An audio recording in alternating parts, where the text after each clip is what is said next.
여성은 참 신비한 존재. 여자는요, 생리를 하고 난 다음에 1일부터 18일까지 점점 기분이 좋아진대요.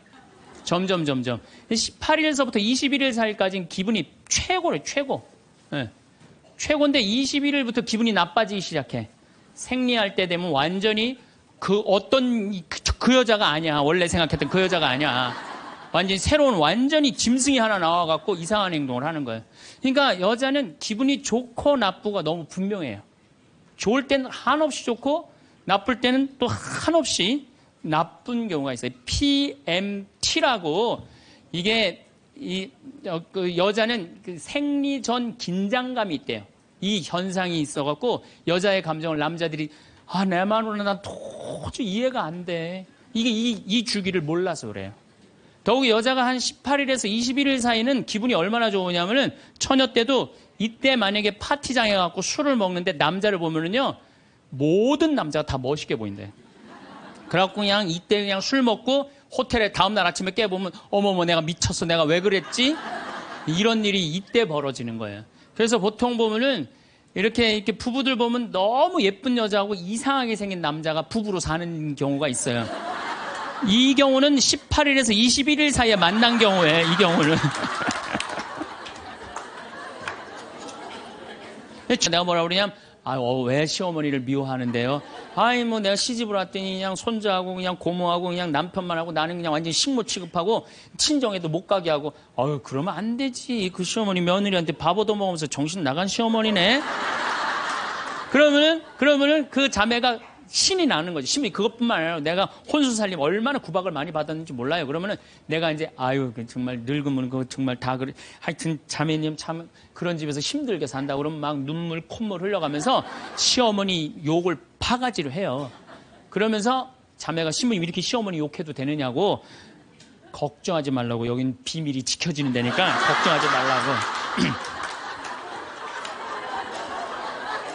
한 20분 정도 막 시컷 시어머니 욕하면은요, 대부분의 며느리들이 뭐라 그러냐면, 신부님 꼭 시어머니가 있어서 불편한 것만은 아니에요. 시어머니가 애도 봐주고, 반찬도 이런 거 저런 거 해줄 때는 난 너무너무 좋아요. 그런 것도 있어요. 예. 신부님 이번 사순절을 맞이해서 내가 우리 성가정 만들려니까 내가 시어머니한테 내가 잘할게요. 뭐 잘하면 좋죠. 그럼 반찬도 맛있게 하고 한 번 더 웃으면서 얘기할게요. 훌륭하십니다. 나는 한 게 아무것도 없어. 그러느냐고. 그러면 자기가 고해하고, 자기가 훈화하고, 자기가 보속하고, 자기 결심까지 다 하기가 나가. 오늘도 황창현 신부님의 말씀을 통해 행복한 노후를 위한 해안을 얻어가시길 바랍니다. 황창현 신부님의 행복 특강 바로 시작하겠습니다. 참 예수님. 네. 우리가 생명을 살리는 말씀을 하느냐, 좋은 열매를 맺는 말씨를 뿌리느냐, 아니면은 상대방 기분 나쁘게 하는 말투를 던지느냐, 이 이야기를 3주에 걸쳐서 이야기를 나누고 있습니다. 우리가 가장 가까이 있는 사람한테 가장 상처 주는 말을 참 많이 하는 것 같아요. 그래서 여러분들 부부끼리 서로 기분 나쁠 때가 있어요. 기분 나쁠 때 있잖아요. 예. 그럴 때 이렇게 뭐 감정적으로 생각하거나 극단적으로 생각할 필요가 없을 것 같아요. 왜 그렇게 생각하실 필요가 없느냐면 지금 종자가 다른 종자가 이상한 행동을 하고 있다. 이렇게 생각하면 좀 마음이 좀 편안해요. 저 사람이 날 미워해서 그러는 게 아니다. 더욱이 여성이라는 이 성은 제가 남성이기 때문에 그런 걸 많이 느껴요. 전혀 어울리지 않는데도 같이 사는 경우가 있어요. 그걸 뭐 번개 맞은 사랑, 운명 같은 사랑 그런 거 아니에요. 그런데 이게 결혼할 때만 이런 현상이 일어나는 게 결혼하고도 계속 이 주기가 반복되는 거예요. 그러니까 남자들도 이걸 이해를 못하니까 답답한 거. 저 여자가 왜 저러나. 느닷없이 왜 신경질을 부리지? 또 느닷없이 너무너무 잘하고. 이런 주기, 본인들도 아마 그런 주기에 대한 인식이 있으실 거예요. 인간이라는 게 그렇게 복잡한 것 같아. 근데 옛날에는 이렇게 복잡해도 몰라도 됐어요. 그냥 참고 살고 그냥 견디고 살고 성당에서 십자가 생각하고 참으라고 그러면은 그냥 참고. 그리고 옛날에 제가 20년 전만 해도 신부님 남편이 때려요. 남편이 바람 펴요. 그러면 저도 그랬어요. 참고 살으라고. 왜? 참고 살. 좀만 참으면 죽으니까 그냥. 죽으니까 참고 살라고 그랬어요. 그 옛날엔 더 했죠. 그 옛날에는 뭐 100년 전, 200년 전에는 참고 살면 둘 중에 하나 아무나 빨리 죽으니까 그냥, 근데 요즘은요, 한 40살 된 사람이 남편이 때려요, 바람 펴요, 빚만 만들어놔 이러면요, 참고 살라고 얘기하기가 참 두려워요. 왜냐하면 참고 100년을 더 살아야 되는데, 그거는 또 다른 형벌이거든요. 그러니까 여러분들도 이제는 남자라는 이 동물을, 짐승을, 종자를 이해를 하셔야 돼요. 남편을 이해하라는 게 아니에요. 남자가 생겨먹은 게 어떻고, 또 여기 있는 우리 형제님들은 여자가 생겨먹은 게 그러면 훨씬 좀 덜 싸울 거예요. 덜 크크크 치치치 카카카 된다니까. 그런데 이제 부부끼리도 서로에 대한 이해가 필요하지만은 여러분들 자녀에 대한 이해가 필요합니다. 자녀를 이해하셔야 돼요. 그리고 자녀하고 대화를 해야 돼요. 자녀하고 대화를 해야 되는데 우리나라 엄마들은 참 편안하게 교육해요. 딱 한마디만 하면 되니까 공부해. 이건 절대 교육이 아니에요. 절대 교육이 아니에요. 작년 3월 13일 날 고등학교 3학년 남자아이가 엄마를 죽였어요. 목으로 칼을 찔러서. 그런데 얘가 전국 4천등 하는 아이였대요. 모의고사에. 전국. 근데 엄마는 전국 1등 하라고 그래요. 전국 1등. 나는 전교 1등은 들어봤어도 전국 1등은 처음 들어봤어요. 전국. 자식한테 전국 1등을 하라고 강요한 엄마는 처음 들어봤어요. 근데 얘는 전국 4천등이면요. 서울대 들어가요. 왜냐면 1년에 서울대 4,000명 정도 뽑거든요. 4,000명 정도 뽑으면 뭐 카이스트, 경찰대 뭐 이런 데 다 빠지면은요. 서울대 들어가고도 남아요. 그런데 얘는 전국 63등으로 고친 거야. 63등인지 62등인지. 내가 고등학교 때 반에서 받은 등수야, 이거야, 고등학교. 그런데 엄마가 이 성적표를 받아보고 아이를 야구방망이 골프채로 8시간을 두들겨 팼다는 거예요. 엄마가 전국 1등 하라고 그랬더니 왜 전국 62등 하느냐. 근데 3월 14일이 무슨 날이냐면 학부용 진학 상담하는 날이야. 얘는 전국 62등도 8시간 두들겨 맞았는데 이거 전국 4,000등 걸리면은 나는 죽는다. 그래갖고 엄마를 미리 죽인 거예요. 얘 지금 감옥에 가 있어요. 1차 재판 끝났어요. 3년형인가 지금 나왔어요. 나는 얘는 엄마를 죽였다고 생각하지 않아요. 시험 감독관을 죽인 거예요. 시험 감독관을. 근데 우리는 자녀들한테 공부하라는, 왜 공부해야 되는지, 인생에 대한 철학, 삶의 진리 이런 얘기 전혀 하지 않아요. 그냥 무조건 공부하라. 무조건 공부하라 그래. 그러니까 애들이 왜 공부해야 되는지도 모르고 부모가 하라고 그러니까 지겨워도 하는 거예요. 그러니까 부모가 지겨운 거예요. 부모가 지겹고 부모하고 말을 섞기 싫고. 여러분들 맨날 초등학교 이제 한 5학년만 되면은 남편이 맨날 술 먹고 들어와. 남편이 요즘 경기가 안 좋아갖고 400만 원을 벌어야 되는데 150만 원밖에 못 벌어. 400만 원을 벌었는데 150만 원밖에 못 벌어. 그래갖고 남편이 걱정이 돼갖고 맨날 술을 먹고 들어와요. 그러면은 엄마가 한다는 소리가 그래요. 지겨워 죽겠어. 뭐하러 나하고 결혼했어. 술하고 결혼하지. 내가 이혼을 하든가 말든가 해야지. 아빠는 맨날 술 먹고 들어오고. 초등학교 5학년만 되면은 여자의 초등학교 5학년 애들 눈치가 빨라요. 아, 우리 집이 지금 심각하구나. 엄마 아빠가 곧 이혼하면 나는 엄마하고 살아야 될까 아빠하고 살아야 될까 고민해요. 아빠가 밤 10시에 술이 취해갖고 들어왔어. 그래도 딸이라고 아빠 들어왔냐고. 아빠 오셨어요? 아빠가 한다는 소리가 우리 딸 이리 와. 아빠가 안아줄게. 걱정하지 말고 넌 들어가서 공부해. 이 아빠가 다 알아서 할게. 아니 엄마는 이혼한다는데 뭘 다 알아서 한다는 거야. 근데 엄마는 지겨워 죽겠어. 내가 이혼하든지 말든지 이런 소리 하면요. 얘는 마음 잡고 공부 못합니다. 공부하란다고 공부하는 게 아니거든요. 정말 지혜로운 엄마는 어떤 엄마인 줄 알아요? 남편 술 취해갖고 들어오면은 방에다 뉘어놓고 근심 어린 얼굴로 쳐다보는 초등학교 5학년 딸아, 아빠가 맨날 술 먹고 들어오니까 걱정되지? 엄마 나 걱정돼. 아빠가 왜 저래 조금? 사실은 아빠가 요즘 경제가 좀 어렵지 않니? 너도 알다시피 지금 유럽의 그리스 사태 터졌잖아. 그리고 이란 핵무기 때문에 지금 석유값이 자꾸 올라가고 있어. 그리고 미국은 리먼 브라더스 경제 위기가 왔잖아. 이렇게 어려운 경제 위기가 와서 아빠가 한 달에 400을 벌어야 되는데 150밖에 못 벌어.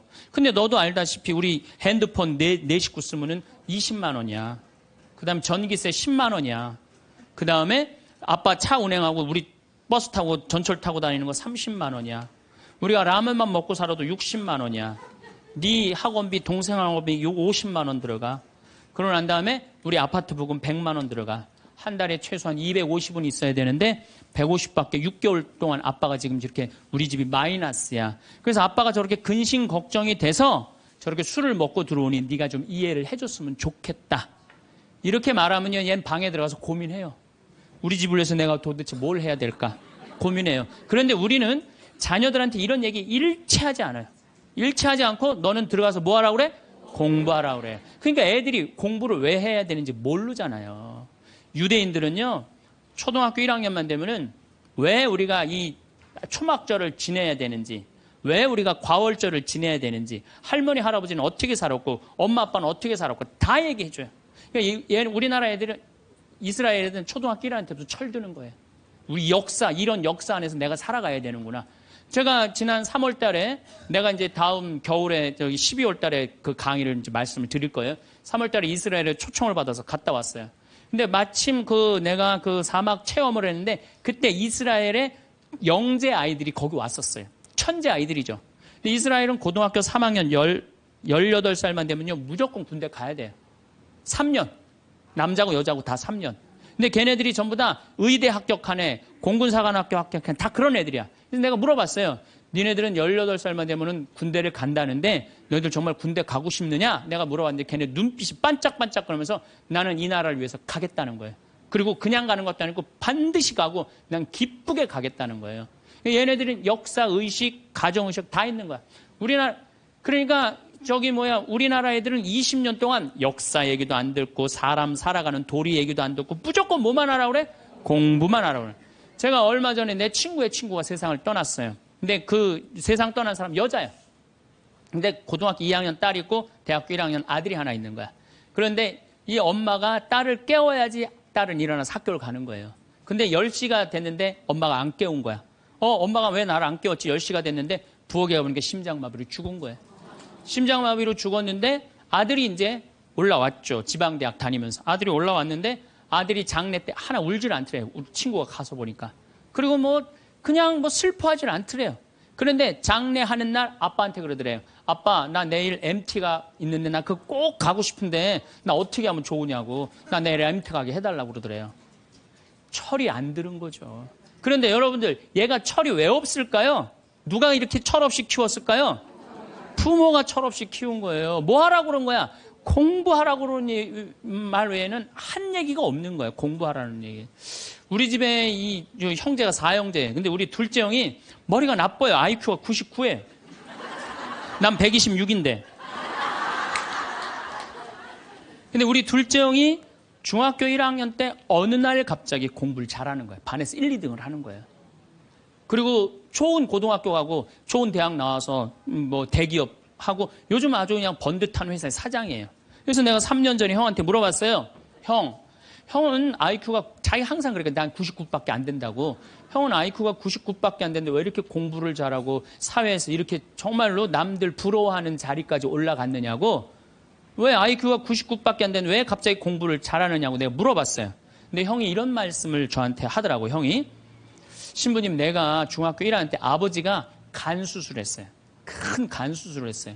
난 초등학교 4학년 때 기억나요. 아버지 병원에 가면 천도복숭아 따먹었던 거 기억나요. 그리고 아버지가 퇴원을 하고 다음날 허리를 구부리고 출근을 하시더래요. 근데 우리 형이 보니까 어머니가 그랬대요. 여보, 며칠 쉬었다가 나가라고. 그렇게 허리를 구부리고 어떻게 출근을 하느냐고. 근데 아버지가 그러더래요. 나는 내 자식 먹여 살리고 공부시키려면 오늘부터 나가야 된다고. 그 일주일 동안 이 99짜리 IQ가 지켜본 거예요. 일주일 동안 지켜보면서 자기가 그런 생각을 했대요. 내가 저 아버지를 위해서 해야 되는 건 공부다. 그래갖고 이 99 IQ가 코피가 터져가면서 공부를 한 거예요. 근데 그 아들은 내가 봐도 그때부터 효자인데 지금까지도 효자예요. 왜? 부모의 삶에 동참했기 때문에. 여러분들은 자녀를 여러분들의 삶에 얼마나 동참시키세요? 어제 내가 평창에서 강의를 했는데 할머니 한 분이 평생 한 번도 그런 얘기 안 했대, 자식한테. 먹여주고 재워주는 거 외에는 한 게 없다는 거예요. 여러분들, 개는요, 10마디 알아듣는데요. 기다려, 앉아, 손, 엎드려, 이 정도 알아듣는데요. 그리고 원숭이는 한 30마디 알아듣는데, 자기네들끼리도. 사람은 적어도 하루 한 집에서 살면서 10,000마디는 해야 된대요. 근데 우리가 자녀들한테 무슨 얘기해? 일어나, 밥 먹어, 학교 가, 숙제, 공부해, 시험은 10마디 정도밖에 안 한 거야, 20년 동안. 어떤 하느님을 사랑하는 거, 사람을 사랑하는 거, 살아가면서 사람의 도리, 우리 집안의 내력, 그런 얘기 생전 안 하는 거예요, 생전. 내가 어떤 고민을 하는지, 내가 어떤 갈등 속에서 사는지, 아빠하고 어떤 추억이 있는지, 그런 거 전혀 모르는 거예요. 밥만 먹여주는 그러니까 10마디 이상 안 하는 거예요. 그러니까 내가 자녀를 키우면서 계속 들어가서 공부해 10마디 이상 안 한 이 집은 무슨 집이냐? 개 같은 집이에요, 개 같은 집. 사람 집이 아니에요, 사람 집이 아니에요. 다정한 대화를 할 수가 없는 거야. 그러니까 우리 이 둘째 아들은 정말 그때부터 지금 나이가 50이 넘었는데 아직까지도 효자예요. 그래서 내가 이렇게 나보다 신부가 됐으면 더 잘 살았을 거예요, 둘째 형이. 근데 큰 형은 이제 우리 어머니 아버지가 이제 휴가를 이제 우리 생태마을, 요즘은 이제 거의 못 오시는데 휴가를 오면 이제 누나, 큰아들, 둘째 아들이 돌아가면서 모시고 와요.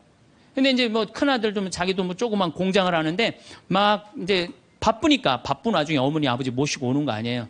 오다가 어머니가 아이고 얘야 묵주를 까먹었다 그러면 신경질을 부린대요. 바빠 죽겠는데 어떻게 하라고 그러냐고 지금 일주일만 손가락으로 하고 오라고 그냥. 그런데요. 근데 둘째 아들은 어머니가 딱 이제 아들 둘째 아들이 태우고 평창에 오다 얘야 묵주를 까먹었다 그러면 둘째 아들은 그런데 우리 어머니가 저한테 해준 얘기예요. 어머니 걱정하지 마세요. 톨게이트 앞에서도 그런데 어머니 걱정하지 마세요. 차 돌리면 되죠 뭐.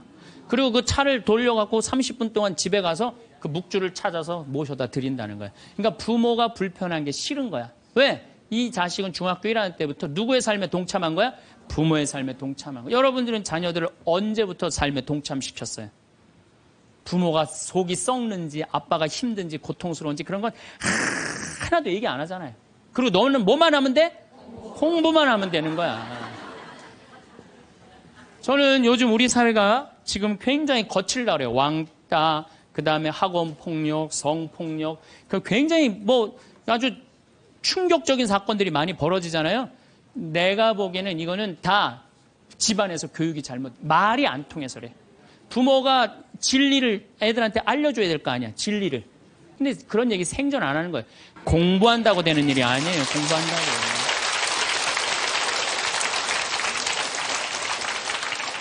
그러니까 자식들하고 대화를 하려고 해도 대화를 해본 적이 있어야지 대화를 할 거 아니야. 공부하라는 말 외에는 해본 적이 없는데. 그래서 엄마 명동에 어때? 좋았어? 좋았어. 어떻게 좋았어? 그냥 좋았어. 넌 들어가서 빨리 공부해. 자, 그렇다면은 내가 어떻게 하면 대화를 잘할 수 있을까? 말을 잘할 수 있을까? 첫 번째, 들어라. 우리가 이게 부족해요. 듣는 게 부족해. 우리나라 사람들이 듣는 게 부족해. 제가 평택에서 본당 신부할 때 교우가 한 5,000명 됐었어요. 본당 신부 혼자 하는데 하루에 고해성사를 200명, 300명이 보는 거예요. 너무너무 힘든 거야. 그러니까 내가 주일날 막 교우들이 1분 이상 고해를 하면 막 신경질이 나는 거야. 그러니까 할머니들이 그냥 신부님 내가 6.25 때 시집 와갖고 그냥 독자 집에 시집을 왔는데 아들을 하나 낳았어요. 아들을 하나 낳았는데 그놈이 독자라고 내가 너무 오냐오냐 해서 키우다 보니까 이놈을 장가를 보냈는데 이놈이 이혼을 해갖고 손자를 나한테 맡겨갖고 내가 지난주에 그 손자 찾으러 다니느냐고 주일미사를 빠졌어요. 아, 주일미사 빠졌는데 왜 6.25 전쟁부터 시작을 해. 그래서 내가 그래요. 저 교우들한테 항상 교육할 때 죄는 간단히 죄 진 것만 얘기해라. 과정은 설명하지 말고. 그러니까 참 교우들도 죄 결론만 얘기하는 게 참 답답할 거 아니야. 고해소에서 그 답답한 속을 털어놔야 되는데 신부님은 막 200명, 300명 줄은 기다리고 있고. 근데 내가 능평이라는 데 본당 신부를 딱 갔는데 교우가 500명이야. 딱 10분의 1이야. 고해소에 들어가고 성물돌 끝났는데도 들어오는 사람이 아무도 없는 거야. 너무 심심한 거예요. 그래갖고 이제 고해소에 딱 들어오면 너무 반가운 거예요. 그래갖고 신부님 저 시어머니를 미워했어요. 그럼 평택에서는 4계명 부모에게 효도하라고 그랬는데 미워하면 안 된다. 예수님이 십자가 생각하고 시어머니한테 잘해라. 딱 간단해. 그렇게 했는데 능포에서 이 자매 나가면 이제 아무도 안 들어오니까 이 자매 나가 아무도 안 들어오니까 내가 뭐라 그러냐면 왜 시어머니를 미워하는데요? 뭐 내가 시집을 왔더니 그냥 손자하고 그냥 고모하고 그냥 남편만 하고 나는 그냥 완전히 식모 취급하고 친정에도 못 가게 하고 그러면 안 되지. 그 시어머니 며느리한테 밥 얻어먹으면서 정신 나간 시어머니네. 그러면은 그 자매가 신이 나는 거지. 신이 그것뿐만 아니라 내가 혼수 살림 얼마나 구박을 많이 받았는지 몰라요. 그러면은 내가 이제 정말 늙으면 그거 정말 다 그래. 하여튼 자매님 참 그런 집에서 힘들게 산다. 그러면 막 눈물 콧물 흘려가면서 시어머니 욕을 바가지로 해요. 그러면서 자매가 신부님 이렇게 시어머니 욕해도 되느냐고 걱정하지 말라고. 여긴 비밀이 지켜지는 데니까 걱정하지 말라고. 한 20분 정도 막 시컷 시어머니 욕하면은요, 대부분의 며느리들이 뭐라 그러냐면, 신부님 꼭 시어머니가 있어서 불편한 것만은 아니에요. 시어머니가 애도 봐주고, 반찬도 이런 거 저런 거 해줄 때는 난 너무너무 좋아요. 그런 것도 있어요. 예. 신부님 이번 사순절을 맞이해서 내가 우리 성가정 만들려니까 내가 시어머니한테 내가 잘할게요. 뭐 잘하면 좋죠. 반찬도 맛있게 하고 한 번 더 웃으면서 얘기할게. 훌륭하십니다. 나는 한 게 아무것도 없어. 그러느냐고. 그러면 자기가 고해하고, 자기가 훈화하고, 자기가 보속하고, 자기 결심까지 다 하기가 나가. 말은요, 들어주기만 하면 돼요. 여러분들 친구들하고 무슨 상담할 때 지적질할 필요 하나 없어요. 나이 50, 60 넘어갖고, 너 그러니까 네가 그 꼴로 사는 거야. 그러면 자기 속 얘기하는 사람이 너 그러니까 그 꼴로 사는 거야. 그럴 때 맞아. 내가 그래서 내가 이 꼴로 사나 보다. 그럴 것 같아. 기분 나빠할 것 같아요.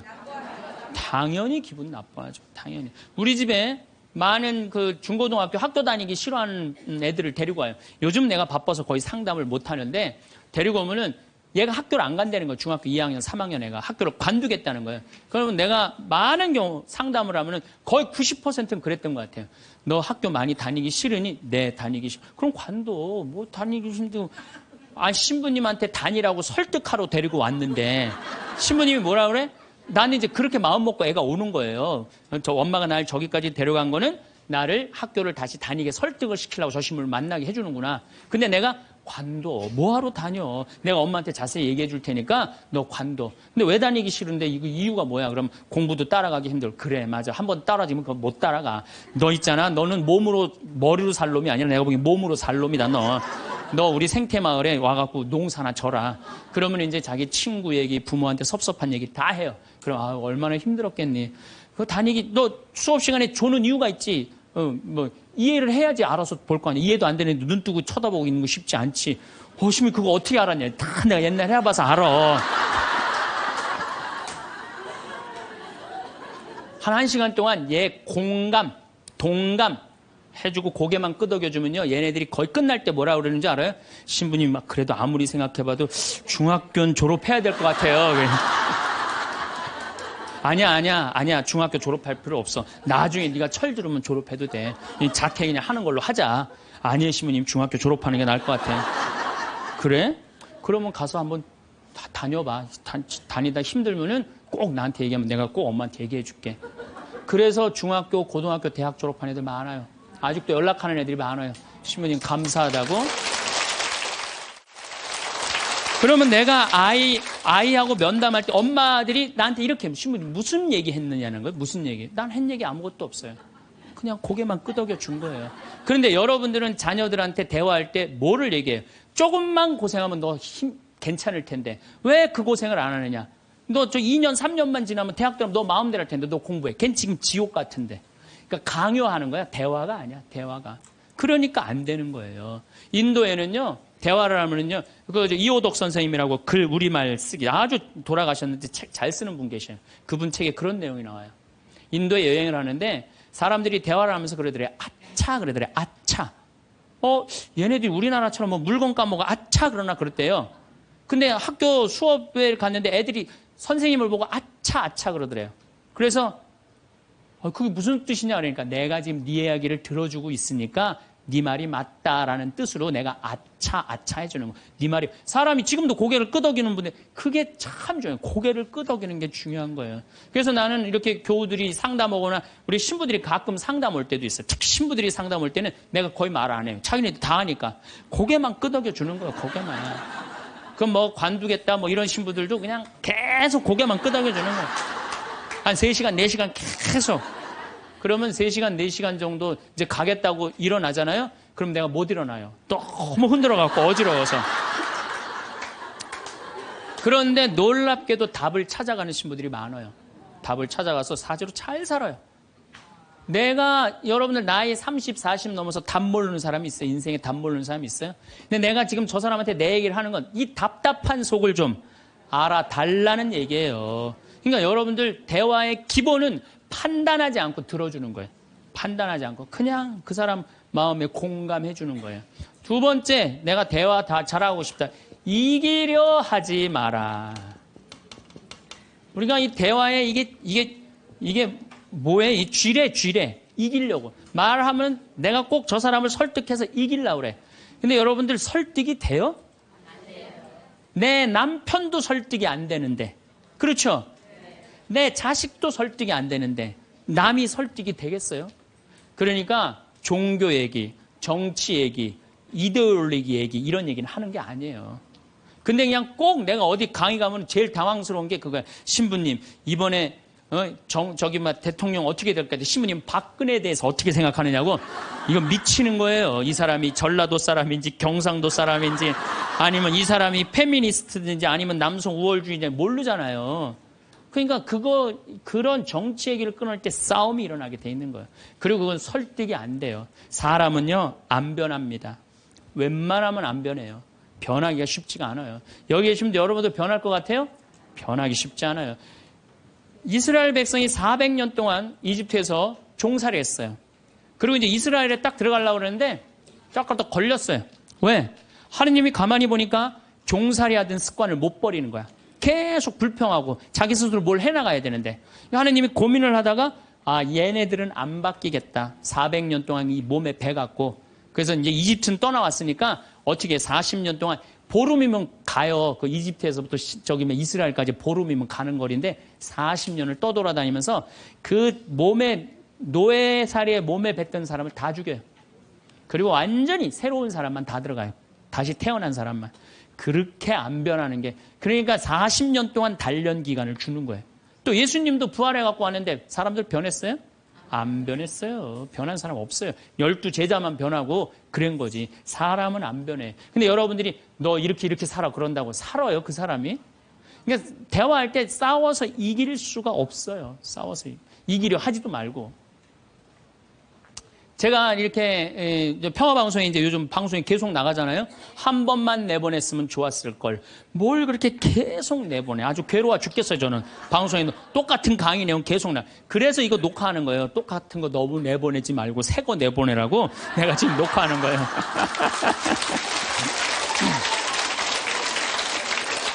그런데 우리 PD님이 나한테 그러는 거예요. 신부님 시청률이 1위라는 거예요.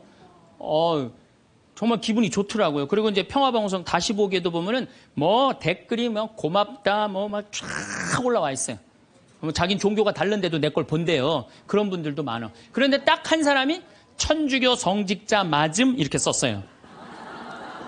성직자 맞음 이렇게 썼어. 기분 굉장히 나쁘게. 왜? 내가 행복농 강의하면서 평화방송 다시 보기를 하면 1,000원을 내야 돼요. 1,000원을 받으면서 내가 행복농 강의하니까 너 가증스럽다 이거야. 너 성직자 맞냐 이거야. 천주교 신부 맞느냐 이거예요. 그러니까 네가 진짜 행복농 강의 제대로 하려면 받지 말아라 이거예요. 근데 나는 안 받아요. 평화방송이 받는 거지 나는 안 받아요. 나 거기서 받아갖고 평화방송에 나 돈 한 푼도 안 줘요. 그리고 300K로 보면 무료로 볼 수 있어요 또. 그 사람은 내가 싫은 거야. 내가. 그냥 본질적으로 싫은 거야 내가. 그러니까 성직자 맞음하고 쓴 거야. 근데 그 밑에 댓글을 써서 내 팬들이 막 신부님 돈 안 받는다. 평화방송도 해명을 했어요. 신부님 한 푼도 돈 안 간다. 그래도 아무 소리도 없는 거야. 그러니까 그 사람 내가 싫은 거예요. 그 싫으니까 성직자 맞느냐고 한 거야. 자, 내가 그걸 읽어보고 막 화가 나서 100명이 다 칭찬하는데 한 명이 나 욕하면 신경질 나잖아요. 그래갖고 내가 밑에 댓글에다가 너 나하고 한 번 만나서 싸우자. 나 돈 안 받는다. 나한테 사과해라. 그래야 될 것 같아요? 무시해야 될 것 같아요? 그걸 잘 아는 사람들이. 아니 무시해야 되는 걸 그렇게 잘 아는 사람들이 주위 사람들한테 그렇게 싸워서 이기려고 그래요. 우린요 인생을 살아가다가 무시해야 되는 사람들이 참 많아요. 우리가 인생 살면서요, 저는 제가 이렇게 강의를 하니까 모든 사람이 다 날 좋아할 거라는 생각은 절대 안 해요. 절대 안 합니다. 왜냐하면 내 강의를 듣는데 내 강의 싫어하는 사람들이 있어요. 그리고 그 사람들 자유예요. 얼마든지 싫어할 수 있어요. 내가 그 사람들 무시하는 것도 내 자유예요. 근데 그 사람들은 머리 드밀고 싸우고 이렇게 사느니 죽는 게 낫다. 뭐하러 그래? 나 사랑하는 사람이 훨씬 많은데. 그럼 내가 사랑하는 사람한테 마음을 뺏겨야 될 것 같아요? 염장 지르는 사람한테 마음 뺏겨야 될 것 같아요? 어느 누구한테 마음 뺏겨야 돼? 사랑하는 사람한테. 여러분들도 마찬가지라는 거예요. 그러니까 오늘 이렇게 생각해서 내 볼이 누군가, 그 사람한테 내가 마음을 빼앗기고 시간을 빼앗고 열정을 빼앗긴다면 여러분들은 타자 자격 없고 인생 살 자격 없는 거예요. 그건 걸러내야 돼요. 이기려 하지 마세요. 골라내시면 돼요. 그러니까 우리들이 모든 사람한테 사랑받으려고 그럴 때 그때 미치는 거예요. 네. 날 사랑하는 사람도 있고 사랑하지 않는 사람도 있고. 반대로 뒤집어서 얘기해 봅시다. 여러분들 다 사랑해요? 아니요. 여러분들 마음에 안 드는 사람 있어요 없어요? 있어요. 남들도 똑같은 거예요. 그렇게 생각하면 스트레스 받을 일이 하나도 없죠. 네. 그냥 내 맛있는 거 집 잡혀서 사 먹으러 다니면 돼. 자, 세 번째, 대화를 잘하려면 지는 법을 배워야 돼요. 이기려 하지도 말지만 지는 법을 배워야 돼요.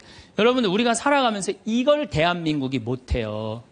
아니 내가 맨날 이겨야만 돼? 1등만 해야 돼? 2등 할 수도 있고 꼴등 할 수도 있고, 내가 달리기 하면 달리기 잘하고 노래하면 노래 잘하고 그림은 그림 잘해. 다 잘해야 돼요? 그렇지 않아요. 애들한테 지는 법을 알려주면요 애들이 잘 살아요. 근데 너 꼭 1등 해야 돼. 너 남들하고 해서 해야 돼. 얘네들 나중에 부러지게 돼 있어요.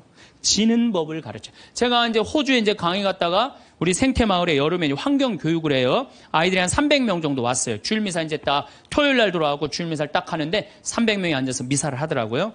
근데 미사를 하는데 우리 생태마을은 여름에 더우니까 우리가 아이스크림을 직접 만들어서 판매를 해요.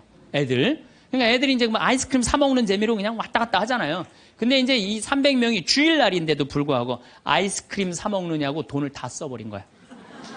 주일날 미사를 하는데 헌금을 하는데 헌금을 안 하는 거예요. 300명이 전부 다 헌금 봉투를 다 패스를 하는 거예요. 그런데 원주교구 구곡성당 아이들이랑 대구교구 무슨 성지성당인가 두 성당 50명만 헌금을 다 하는 거예요. 얘네들은 헌금을 남겨둔 거죠. 남겨두고 헌금을 계속 하더라고요. 나는 이렇게 앉아서 보는데 걔네들이 너무 예쁜 거예요.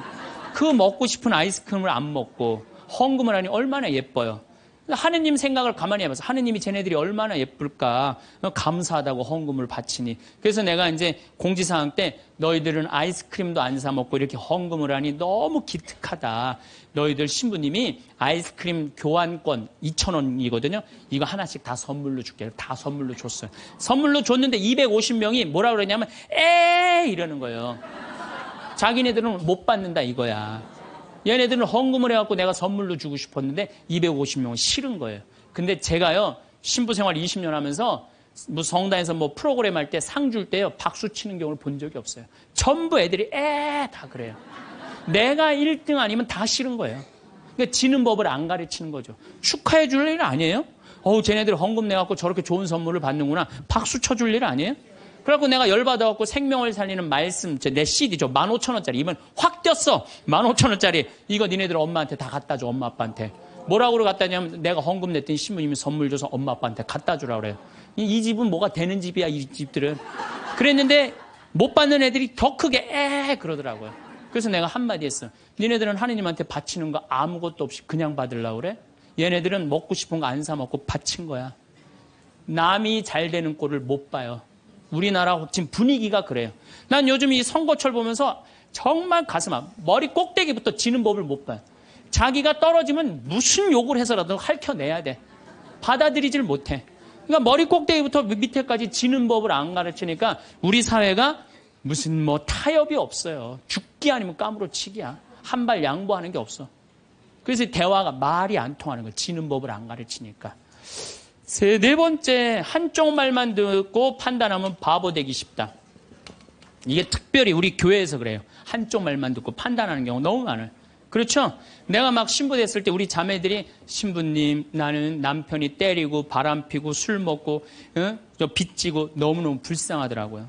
왜냐면 얼마나 불쌍해. 여자가 시집으로 왔는데 남편이 때리고 바람피고 빚지고 기쁨이 하나도 없잖아요. 막 그것도 여자가 이쁜 여자가 울면 더 이쁘잖아 또 막. 그래갖고 아유 정말 이렇게 불쌍한 자매 어떻게 하면 좋은가. 마음이 안타까웠어요. 이 어떻게 도와주면 좋은가. 근데 한 10년째 됐는데 어떤 자매 하나가 성당 활동 열심히 하는 자매 하나가 남편도 내가 보기엔 굉장히 젠틀한 사람이야. 괜찮은 사람이야. 근데 해가 어스름하게 지는데 성당 마당에서 울면서 신부님 나는 겉보기에는 멀쩡해도 속으로는 시어머니 시아버지 남편 때문에 속이 썩는다고. 이 자매가 이렇게 어려운 가운데서도 반짝반짝 웃으면서 교회 봉사를 했구나. 마음이 짠하더라고. 그래서 이 자매를 한번 꼭 끌어안아줘야 되나 어떻게 되나 막 고민을 하고 있는데 그날따라 남편이 퇴근을 하고 성체조부에서 성당에 오는 거예요. 멀리서 남편이 보이는데 막 울다가 남편 욕하고 시댁 욕하다가 이 자매가 눈물을 싹 훔치더니 그 우는 모습은 온데간데 없이 반짝 웃으면서 자기야 웬일이야 그래서 막 뛰어가더라고요. 내가 그날 이후부터 여자의 눈물은 한쪽 눈물만 믿어요. 아직 누구 얘기 안 들어봤어? 남편 얘기 안 들어본 거예요. 남편 얘기. 그리고 내가 이제 신부된 지 20년 되는데 내가 요즘 깨달은 게 있어요. 부부 문제는 껴드는 게 아니야. 부부 문제 누구만 알아? 부부만 아는 거예요. 부부만 해결해 준다고 껴들 일이 아니더라고요. 부부만 아는 거야. 그리고 내가 그 정말 신부님 수녀님 비밀 들었어. 내가 지금 입이 근질근질해. 내가 꼭 얘기하고 싶어. 얘기하세요. 하는데 누구한테 얘기해야 되면 걔한테 얘기하세요.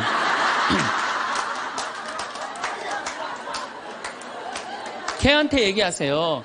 걔는 말을 옮깁니까? 안 옮깁니까? 안 옮겨요. 사람은 옮겨요. 그래갖고 그 공동체를 깨트리는 경우도 많아요. 그 공동체를 깨트리는. 우리가 신앙생활하면서 얼마나 잘못하는 것 중에 하나가 한쪽 말만 듣고 판단하는 거. 그래서 신앙생활하는 사람 머리가 더 복잡해. 너무나 이상한 소리를 많이 들어갖고. 제가 미국에 강의를 갔는데 자매들이 그러는 거야. 어떤 유명한 신부님이 은퇴하고 장가를 갔다는 거예요. 그래서 아니 그분이 장가 갈 분이 아닌데 내가 그래.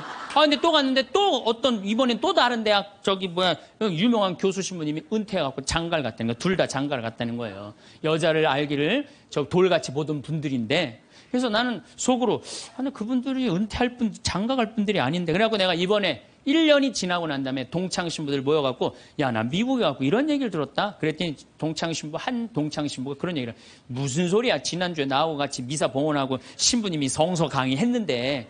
그러니까 멀쩡하게 성서 강의하는 신부님이 미국에서는 지금 관도하고 장가가 있어 지금. 우리가 얼마나 신앙생활하면서 이 잘못된 소문에 우리 영혼이 망가지는지 몰라요. 그러니까 한쪽 말만 듣고 판단은 뭐가 되기 쉽다? 바보 되기 쉽다.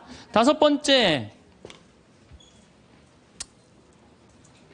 끝을 좋게 맺어라. 이 무슨 얘기냐 하면은 끝을 좋게 맺어라. 이 무슨 얘기냐 하면 여러분들 사람이 살아가다 보면요 사이 나쁠 때가 있어요.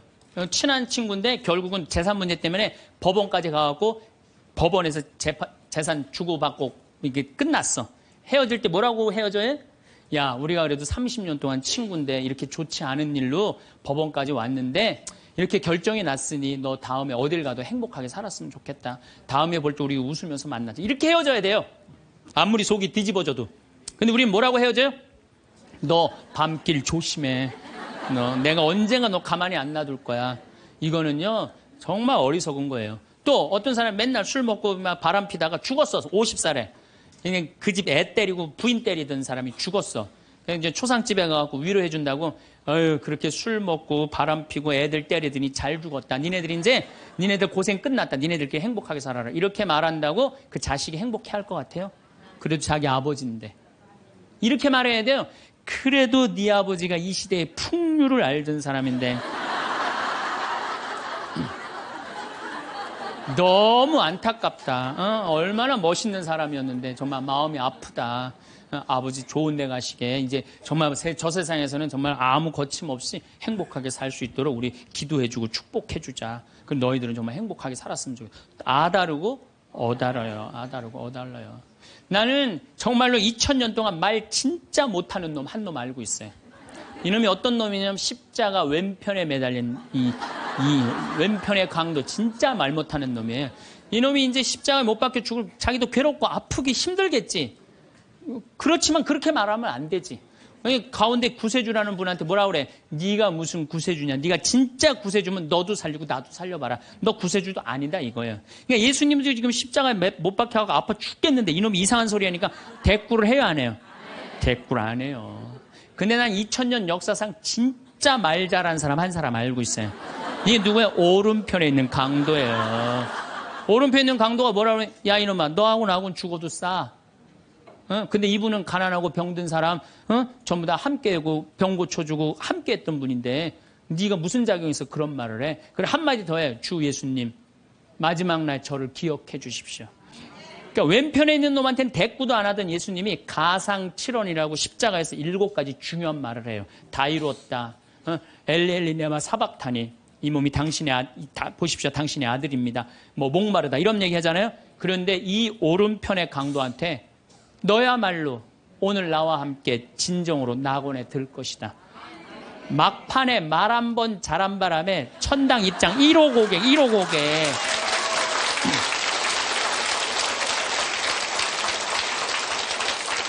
여러분들, 우리가 사람이라는 것이요, 이 말이요, 복을 불러일으키기도 하고 화를 불러일으키기도 해. 구원까지 결정될 수 있는 게 말이에요. 그래서 나는 이 기가 막힌 말을 어떻게 쓰고 있느냐, 제가 성서 한 구절 좀 읽어 드리겠습니다. 자세히 알아보기 전에 꾸짖지 마라. 먼저 생각해보고 나서 질책하여라. 듣기 전에 대답하지 말고 남이 말하는 도중에 끼어들지 마라. 너와 상관없는 일로 다투지 말고 죄인들이 시비를 가릴 때 자리를 함께하지 마라. 혀를 절제하는 이는 갈등 없이 살고 뜬 소문을 싫어하는 이는 잘못을 덜 저지르리라. 절대 말을 옮기지 마라. 아무것도 잃는 것이 없으리라. 말을 안 옮기면 잃는 것이 없어. 말을 너무 옮기고 싶어. 누구한테 얘기해? 개한테 얘기하세요. 개한테. 어떤 말을 들었으면 죽을 때까지 묻어두어라. 이게 집회서에 나오는 말씀이에요. 여러분들, 저 사람 판사인데 이 둘째 부인은 아들이래. 내가 알고 있어. 근데 그걸 얘기를 해야 될까요? 죽을 때까지 묻어둬야 될까요? 죽을 때까지 묻어둬야 돼요. 어리석은 자는 들은 말 때문에 아이 낳는 여자처럼 진통을 겪으리라. 온갖 소문을 듣고 그냥 진통을 겪는 거야. 어리석은 자의 뱃속에 든 말은 사람의 넓적다리에 밝힌 화살과 같다. 중상하는 자와 한 입으로 두말하는 자를 저주하여라. 그들은 평화로이 사는 많은 사람들을 멸망시켰다. 그래서 여러분들, 말이라는 거는요, 너무 중요한 거예요. 그래서 난 과연 생명을 살리는 말씀을 하는 사람이냐, 좋은 열매를 맺는 말 씨를 뿌리는 사람이냐, 입만 열면 공동체를 파괴하고 상대방 가슴에 멍을 들게 하는 말투를 던지는 사람이냐, 이거 잘 생각하시고 여러분들은 생명을 살리는 말씀을 전하는 분들이 되고 좋은 열매를 맺는 말 씨를 뿌리는 분들 되기를 바라겠습니다. 아멘. 감사합니다. 황창현 신부님은 평소 어떤 말을 하느냐에 따라 복이 될 수도 독이 될 수도 있다고 말씀하십니다. 평소 여러분의 말은 몇 등급 정도 되는지 생각해 보시길 바랍니다. 모두 복이 되는 말씨를 쓰시고 여러분의 인생의 대운이 깃드시길 바랍니다. 마지막으로 80세의 벽을 잘 넘는 방법 9가지를 알려드리겠습니다. 현재 남성의 평균 수명은 82세, 여성은 88세입니다. 이 평균 수명은 앞으로 점점 더 증가해서 인생 100년, 100세에 가까워질 것입니다. 그렇지만 아무리 오래 살 수 있다고 해도 건강 수명이 늘지 않으면 누군가의 손길을 필요로 하거나 침대에서 생활해야 하는 기간만 길어질 뿐입니다. 그 기간은 현재 남성이 9년, 여성이 12년입니다. 건강하지 못해도 오래 살고 싶다라고 생각하는 사람도 있을 테지만 가능하면 힘차고 건강하게 살아야 됩니다. 80세 이후는 70대와는 완전히 다릅니다. 어제까지 가능했던 일이 오늘은 안 되는 상황을 수없이 맞닥뜨립니다. 컨디션 난조를 겪는 일도 잦아집니다.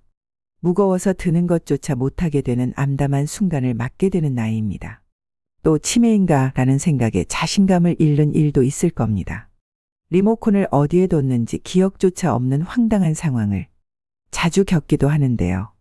배우자나 가까운 사람의 죽음을 경험하면서 하루아침에 고독이나 절망에 사로잡힐지도 모릅니다. 순식간에 생로병사의 거대한 벽이 거친 파도처럼 덮쳐오는 것이죠. 이처럼 80세의 거대한 벽을 제대로 넘지 못하면 노년의 생활은 말 그대로 지옥이 되는 건데요. 반대로 말하면 우리가 이 80세의 벽을 잘 넘게 되면 행복한 20년의 노후를 보낼 수 있다는 얘기이기도 합니다. 여러분은 행복한 노후와 불행한 노후 어느 쪽을 선택하시겠습니까? 80세의 벽을 넘어서는 방법 첫 번째. 자식보다 배우자가 낫다. 나이 들어 함께 여생을 보내고 싶은 누군가가 생긴다면 재혼도 행복의 선택지 가운데 하나가 될 수 있는데요. 하지만 재산이 있는 부모라면 자녀들이 재혼을 반대하고 재산이 없는 부모라면 자녀들이 축복한다고 합니다. 왜 그럴까요? 재산이 있으면 어차피 상대방의 목적은 재산이니까라며 자신에게 돌아올 유산의 몫이 줄기 때문에 반대하고 반대로 재산이 없으면 좋은 사람을 만나서 참 다행이에요. 외롭지 않고 행복한 노후를 보낼 수 있겠어요라고 한다고 합니다. 하지만 머릿속 한구석에는 부모님의 돌봄을 기대하는 계산도 들어있기 때문이죠. 70대 전반까지는 재혼 이사가 있으면 자녀들을 설득해서 재혼하는 사람도 많지만 이처럼 80대가 되면 자녀들의 반대에 꺾이는 사람이 늘어납니다. 그래서 결국 재혼을 포기하고 외롭게 지내다가 노쇠해져서 돌봄을 받으며 생활하게 되죠. 그렇다고 재혼은 반대라고 했던 자녀가 돌봄을 책임지는 것도 아닙니다. 나이 들어서 병들고 아프면 자식들은 소용없고 결국 배우자밖에 없습니다. 실제로 어떤 연구에 따르면 60대 이상을 대상으로 조사한 결과 배우자와 함께하는 사람들이 가장 행복감을 느끼고 삶에 더 많은 가치를 부여하며 살고 있다고 하는데요. 그래서 아무리 자식이 효도를 한다고 해도 배우자만 못하다는 겁니다. 내가 외롭고 아플 때 옆에서 지켜주는 사람은 배우자지. 가까이 살아도 쉽게 얼굴도 안 보여주는 자식들이 아니라는 겁니다. 몸이 아파서 급하게 보호자와 동행해서 병원을 방문해야 되는 일이라도 생긴다면 매번 자식들에게 부탁하기도 눈치 보입니다. 또 멀리 살고 있다면 급한 일이 있을 때 큰 힘이 못 됩니다. 미운정 고운정으로 같이 살고 있는 배우자만큼 남은 인생의 소중한 동반자는 없다는 얘기입니다. 그러니 배우자 살아있을 때 서로에게 최선을 다하며 지내야 합니다. 만약 여러분에게 물려줄 정도의 자산이 있다고 하더라도 추억을 만드는 데 쓰거나 자기 행복을 위해 쓰도록 해야 됩니다. 80세가 넘은 고령자는 지금 당장 병이 들고 움직이지 못하게 된다 해도 전혀 이상할 것이 없습니다. 내일 죽게 될지도 모를 일입니다. 그러니 후회 없는 시간을 보내야 합니다. 물론 자녀를 위해 재산을 남기는 그 자체에서 행복감을 느끼시는 분들도 있으실 겁니다. 하지만 노후의 최고 자산은 추억입니다. 서서히 몸이 약해지고 행동 반경이 좁아지다가 결국 마지막에는 침대에서 보내는 날이 많아집니다. 이때 버팀목이 되어주는 것이 바로 그때 참 즐거웠는데라는 추억들입니다. 재산을 자녀에게 남기기 위해 자신이 하고 싶은 일을 참는 것만큼은 절대 하지 말아야 합니다. 80세의 벽을 넘어서는 방법 두 번째. 할 수 있는 일은 포기하지 않는다. 이제 80세가 됐으니 무리하지 말아야지 하면서 그동안 해왔던 일들을 그만두시는 분들이 많습니다. 하지만 가지고 있는 능력을 유지하는 것은 80세의 벽을 넘기 위해 꼭 필요한 자세인데요. 스스로 할 수 있는 일들을 제대로 안 하고 멈추는 순간 순식간에 늙고 세상과 이별할 수 있습니다. 그래서 80대가 돼도 운전면허증을 반납하지 마시고 운전이 가능하면 계속 하시라고 권해드립니다. 고령자는 인지기능이 저하되어 운전하면 위험하다라고 단정짓는 행위는 완벽한 차별이라고 생각되는데요. 20살 대학생이 고급 외제차를 타고 고속도로를 폭주하다가 사망사고를 내면 큰 뉴스거리가 되지 않지만 여든의 남성이 경자동차로 아내를 병원에 데리고 가다가 사고를 내면 비난을 받습니다. 실제로는 24세 미만의 운전자가 사고를 내는 비율이 더 높은데도 고령자에게만 위험 딱지를 붙이고 있습니다. 80대가 교통사고를 내면 언론에서는 큰일이라는 식으로 기사를 냅니다. 이러한 사회 분위기와 더불어 나이 들어 운전면허증을 자진 반납하면 지원금을 주는 제도가 있다 보니 면허증을 반납하시는 분들이 많습니다. 하지만 아직 충분히 운전을 할 수 있는데도 허둥지둥 면허를 반납할 필요는 없습니다. 반납해버리고 나면 6년 후에 돌봄을 받게 될 위험이 2.2배나 증가한다고 하는데요. 이처럼 건강을 위해서라도 가능하다면 운전을 계속 하셔야 됩니다. 운전뿐만 아니라 80대에도 배우고 싶은 것이 있다면 적극적으로 배우셔야 하고요. 건강한 노후 생활을 보내는 가장 중요한 방법 중 하나가 노후에도 배움을 지속하는 건데요. 80세가 넘었다고 집에만 계시는 것은 수명을 단축시키는 가장 안 좋은 방법입니다. 마음 맞는 친구를 만나든 취미 생활을 즐기시든 무언가에 흥미를 가지고 몰두하시는 것이 좋습니다. 80세의 벽을 넘어서는 방법 세 번째. 자녀에게 재산을 남기지 않는다. 노후의 최고 재산은 추억입니다. 사람은 나이가 들면서 서서히 몸이 약해지고 행동 반경이 좁아집니다. 그리고 마지막에는 침대에서 베는 날들이 많아집니다. 이때 버팀목이 되어주는 것이 바로 그때 참 즐거웠는데라는 추억들입니다. 만약 여러분에게 물려줄 정도의 자산이 있다면 추억을 만드는 데 쓰거나 자기 행복을 위해 쓰셔야 됩니다. 80세가 넘은 고령자는 지금 당장 병이 들고 움직이지 못하게 된다 해도 전혀 이살할 것이 없습니다. 내일 죽게 될지도 모를 일입니다. 그러니 후회 없는 시간을 보내야 합니다. 재산을 자녀에게 남기기 위해 자신이 하고 싶은 것을 참는다는 것은 본말이 전도된 상황입니다. 자기 자신은 물론 자녀도 불행집니다. 80세의 벽을 넘어서는 방법 네 번째. 고독을 즐길 수 있어야 된다. 고령이 되면 배우자나 친구 등의 죽음에 직면하게 됩니다. 평소 사망한 사람에 대한 의존도가 높았을수록 상실감도 더 큽니다. 이럴 때는 어떻게 해야 할까요? 마음을 단단히 먹는 수밖에 없다. 냉정하게 들릴지 모르지만 죽은 사람은 살아 돌아오지 않습니다. 그렇다면 새로운 만남을 추구하거나 고독은 편한 것이라고 발상을 전환하여 새로운 즐거움을 찾는 수밖에 없습니다. 젊은 세대의 사람의 의외의 힌트가 있습니다. 요즘 젊은 사람 중에는 결혼이나 연애를 하기보다는 종일 게임을 하거나 스마트폰을 들여다보며 지내는 사람이 많은데요. 즉, 마음 편한 고독을 즐기는 것입니다. 외롭다라고 생각하면 마음이 괴롭지만 고독은 자유다라고 발상을 바꾸면 뜻밖의 즐거움을 발견할 수 있습니다. 제가 아는 고령의 지인은 아내가 사망한 후에 넷플릭스라는 온라인 동영상 서비스를 이용하기 시작했습니다. 그분은 다 보지 못할 정도로 영상이 많아서 시간이 순식간에 지나간다. 아내가 무엇을 보고 싶어 하는지 신경 쓰지 않아도 된다. 보고 싶을 때 보고 자고 싶을 때 자니 마음이 편해서 좋다라고 말합니다. 80세의 벽을 넘어서는 방법 다섯 번째. 참지도 말고 무리하지도 말자. 80세가 넘어 사망한 사람을 부검하면 대부분 몸에서는 암이, 뇌에서는 알츠하이머 병변이 발견된다고 합니다.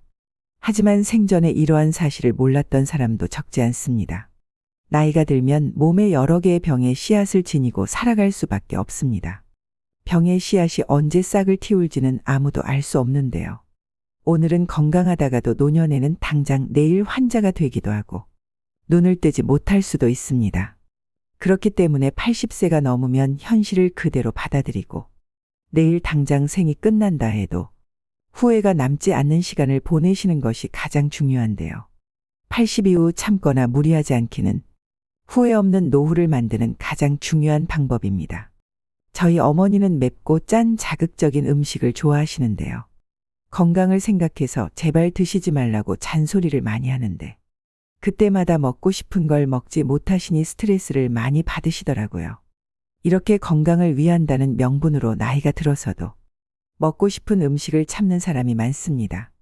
소식하고 달고 짠 음식을 피하고 기름진 음식을 자제하고 비만은 건강을 해친다는 사고가 사람의 상식이 되었는데요. 이런 얘기는 60대까지는 건강을 해치는 원인이 되기도 하지만 80세를 앞두고 있다면 이러한 생각은 일단 접어두셔야 합니다. 고령자는 장기 기능의 저하로 식욕이 증가하는 경우가 있을 수도 있고 먹고 싶다는 욕구는 몸이 필요하다는 것이니 입에 당기는 음식은 마음껏 드셔야 됩니다. 체중 관리한다고 굶거나 식단 관리하지 마세요. 살이 좀 찐 사람이 오히려 더 오래 산다는 통계도 있습니다. 먹고 싶은 음식을 참으면 체중 조절하기는 스스로 수명을 깎는 행위입니다. 야채식이 좋다고 매일 풀만 드시지 마시고요. 나이 들수록 단백질 섭취가 가장 중요하기 때문에 고기를 많이 드셔야 합니다. 그럼 여기서 술이나 담배는요? 라는 질문이 되돌아올 수 있는데요. 술도 드시고 싶으시다면 몸에 주는 부담을 생각해서 저녁 반주를 즐기는 정도가 현명합니다. 지나친 음주는 몸을 제대로 가누지 못해 넘어지면 낙상으로 골절되어 한순간에 늙어버리는 비극도 적지 않기 때문입니다. 또 의외라고 생각할지 모르지만 담배의 폐해는 나이가 들수록 줄어드는데요. 실제 흡연으로 단명하게 된 사람은 고령이 되기 전에 사망하기 때문입니다. 즉 담배를 계속 피웠는데도 80세까지 산 사람은 앞으로 금연하든 흡연하든 수명에는 큰 차이가 없다는 뜻입니다. 또 80대를 목전에 두고 운동을 열심히 하는 것도 아무런 도움이 되지 않습니다. 오히려 무리해서 운동하다 체내에 활성산소가 만들어지게 되면 노화를 촉진할 수도 있는데요. 80세 이후에는 그냥 30분 정도의 가벼운 산책 정도면 충분합니다. 80세의 벽을 넘어서는 방법 6번째. 건강검진을 받지 말자. 지금 80대는 건강검진 초기 세대로 건강검진을 절대시하는 경향이 있습니다. 물론 건강검진은 60대 정도까지는 큰 도움이 되겠지만 80세가 넘은 고령자에게는 그다지 도움되는 것이 없습니다. 80대를 목전에 두고 건강검진을 받아보면 정상으로 나오는 수치보다 비정상으로 나오는 수치가 더 많은 것이 일반적입니다. 건강검진에서 정상 수치라는 것은 평균치에 가깝다는 얘기입니다. 비정상 수치는 그 범위를 넘어 지나치게 높거나 낮은 사람을 말합니다. 수치는 본래 사람마다 다릅니다. 우리가 이 평균의 함정에 빠져서 사는데요. 체질이나 환경에 따라서도 다르고 나이에 따라서도 다르며 체형이나 생활 습관에 따라서도 다릅니다. 어디까지가 정상이고 어디까지가 비정상인가가 문제가 아니라 정상치라도 병에 걸리는 사람이 있고 비정상치라도 병에 걸리지 않는 사람이 있다는 겁니다. 80세가 넘어서도 문제없이 사는 사람은 그 자체가 건강하다는 증거입니다. 다시 말해서 정상이라는 증거죠. 그런데 의사가 환자를 보지 않고 수치만 보고서 진단을 내린다면 어떻게 될까요? 정상치에 맞추도록 약을 처방한다면 답은 명확합니다. 환자는 지금의 건강과 기력을 잃게 됩니다. 몸 상태가 그 수술을 견딜 만큼 건강하지 않은 상태에서 수술을 하니 암세포는 없앴더라고 건강이 나빠져서 그때부터 누워서만 지내게 되는 거죠. 특히 80세가 지난 고령자는 수술할 필요가 없습니다. 나이가 들면 들수록 암은 진행이 느려지고 쉽게 전이되지 않기 때문입니다. 그렇기 때문에 허투루 손떼기보다는 지켜보는 편이 낫습니다. 사실 발견하지 못했을 뿐 훨씬 이전부터 암을 지닌 채 살아왔고 앞으로 서서히 진행되겠지만 한순간에 나빠지는 일은 거의 없기 때문입니다. 아시다시피 암 치료는 간단하지 않습니다. 수술이든 화학치료든 몸에 심각한 부담을 줄 수밖에 없는데요. 체력이 크게 떨어지는 80세 이상의 고령자는 평소 생활로 되돌아가지 못할 확률이 높다는 걸 명심하셔야 됩니다. 80세의 벽을 넘어서는 방법 7번째. 자기와 맞는 의사를 찾자. 80세의 벽을 넘으려면 얼마나 좋은 의사를 선택하고 얼마나 좋은 관계를 유지하느냐가 관건입니다. 그렇다면 어떤 의사를 선택해야 할까요? 좋은 의사를 구별하는 가장 손쉬운 방법은 약에 관해 이야기를 나누어 보는 것입니다. 본래 약은 몸 상태를 좋게 하는 것이 목적인데 처방해준 약을 먹고 몸 상태가 나빠진 것 같다고 해도 이건 좋은 약이니까 혹은 약을 끊고 죽고 싶나요? 라는 식의 태도를 보이는 의사라면 그 병원은 그만 다니는 편이 낫습니다. 교과서적인 수치와 검사 결과만 믿고 환자 개인이 느끼는 몸 상태는 생각하지 않는 건데요. 제대로 된 의사라면 다른 약으로 바꾸든 양을 줄이든 식의 후속 조치를 취하게 될 것입니다. 만약 그런 의사라면 좋은 주치의가 될 수 있습니다. 환자를 잘 섬기는 의사, 환자들의 말을 다 들어주는 의사는 좋은 의사라 볼 수 있습니다. 환자가 말할 때 차트나 들여다보고 환자가 묻는 질문에 마지못해 몇 마디 대답해주는 의사는 결코 좋은 의사가 아닙니다. 또 환자의 눈높이에서 환자가 궁금해하는 것을 성의껏 잘 설명해주는 친절한 의사인지도 확인해 보셔야 합니다. 자기 환자를 끝까지 책임지는 의사의 자세가 무엇보다 중요합니다. 투병이 시작되면 의사, 환자, 보호자는 2인 삼각 경기를 하는 것처럼 서로 발을 묶고 완치를 향해 전진하는 관계가 됩니다. 그 중에서도 의사가 나 몰라라 하면 환자와 보호자는 절망하게 되겠죠. 이처럼 80대가 되면 나와 잘 맞는 의사를 찾는 것이 무엇보다 중요합니다. 내가 보내고 싶어하는 노후를 이해하고 거기에 맞는 방향으로 움직여주는 의사를 만나야 하는 거죠. 수술을 원하지 않는데 수술밖에 방법이 없다고 딱 잘라서 이야기하는 것은 의사 같지 않는 의사입니다. 진료받을 때마다 불편함을 느끼게 하거나 심리적 피로감이 들게 하는 의사라면 궁합이 맞지 않다는 뜻입니다. 나와 맞지 않는 의사에게 진찰받는 것은 말년의 지옥행 버스에 오르는 격이죠. 80세를 맞이하는 고령자에게 병원과 의사는 매우 가까운 존재입니다. 소중한 내 몸을 믿고 맡길 수 있는 의사를 만나는 것은 행운이라고 할 수 있습니다. 그렇기 때문에 조금 더 젊은 50대, 60대부터 이 병원, 저 병원 다니면서 널리 알려진 명의보다 나만의 명의를 찾는 일이 중요합니다. 참예수님, 네, 우리가 생명을 살리는 말씀을 하느냐, 좋은 열매를 맺는 말씨를 뿌리느냐, 아니면 상대방 기분 나쁘게 하는 말투를 던지느냐, 이 이야기를 3주에 걸쳐서 이야기를 나누고 있습니다. 우리가 가장 가까이 있는 사람한테 가장 상처 주는 말을 참 많이 하는 것 같아요. 그래서 여러분들 부부끼리 서로 기분 나쁠 때가 있어요. 기분 나쁠 때 있잖아요. 예. 그럴 때 이렇게 뭐 감정적으로 생각하거나 극단적으로 생각할 필요가 없을 것 같아요. 왜 그렇게 생각하실 필요가 없느냐면 지금 종자가 다른 종자가 이상한 행동을 하고 있다. 이렇게 생각하면 좀 마음이 좀 편안해요. 저 사람이 날 미워해서 그러는 게 아니다. 더욱이 여성이라는 이 성은 제가 남성이기 때문에 그런 걸 많이 느껴요. 전혀 어울리지 않는데도 같이 사는 경우가 있어요. 그걸 뭐 번개 맞은 사랑, 운명 같은 사랑 그런 거 아니에요. 그런데 이게 결혼할 때만 이런 현상이 일어나는 게 결혼하고도 계속 이주기가 반복되는 거예요. 그러니까 남자들도 이걸 이해를 못하니까 답답한 거. 저 여자가 왜 저러나. 느닷없이 왜 신경질을 부리지? 또 느닷없이 너무너무 잘하고. 이런 주기, 본인들도 아마 그런 주기에 대한 인식이 있으실 거예요. 인간이라는 게 그렇게 복잡한 것 같아. 근데 옛날에는 이렇게 복잡해도 몰라도 됐어요.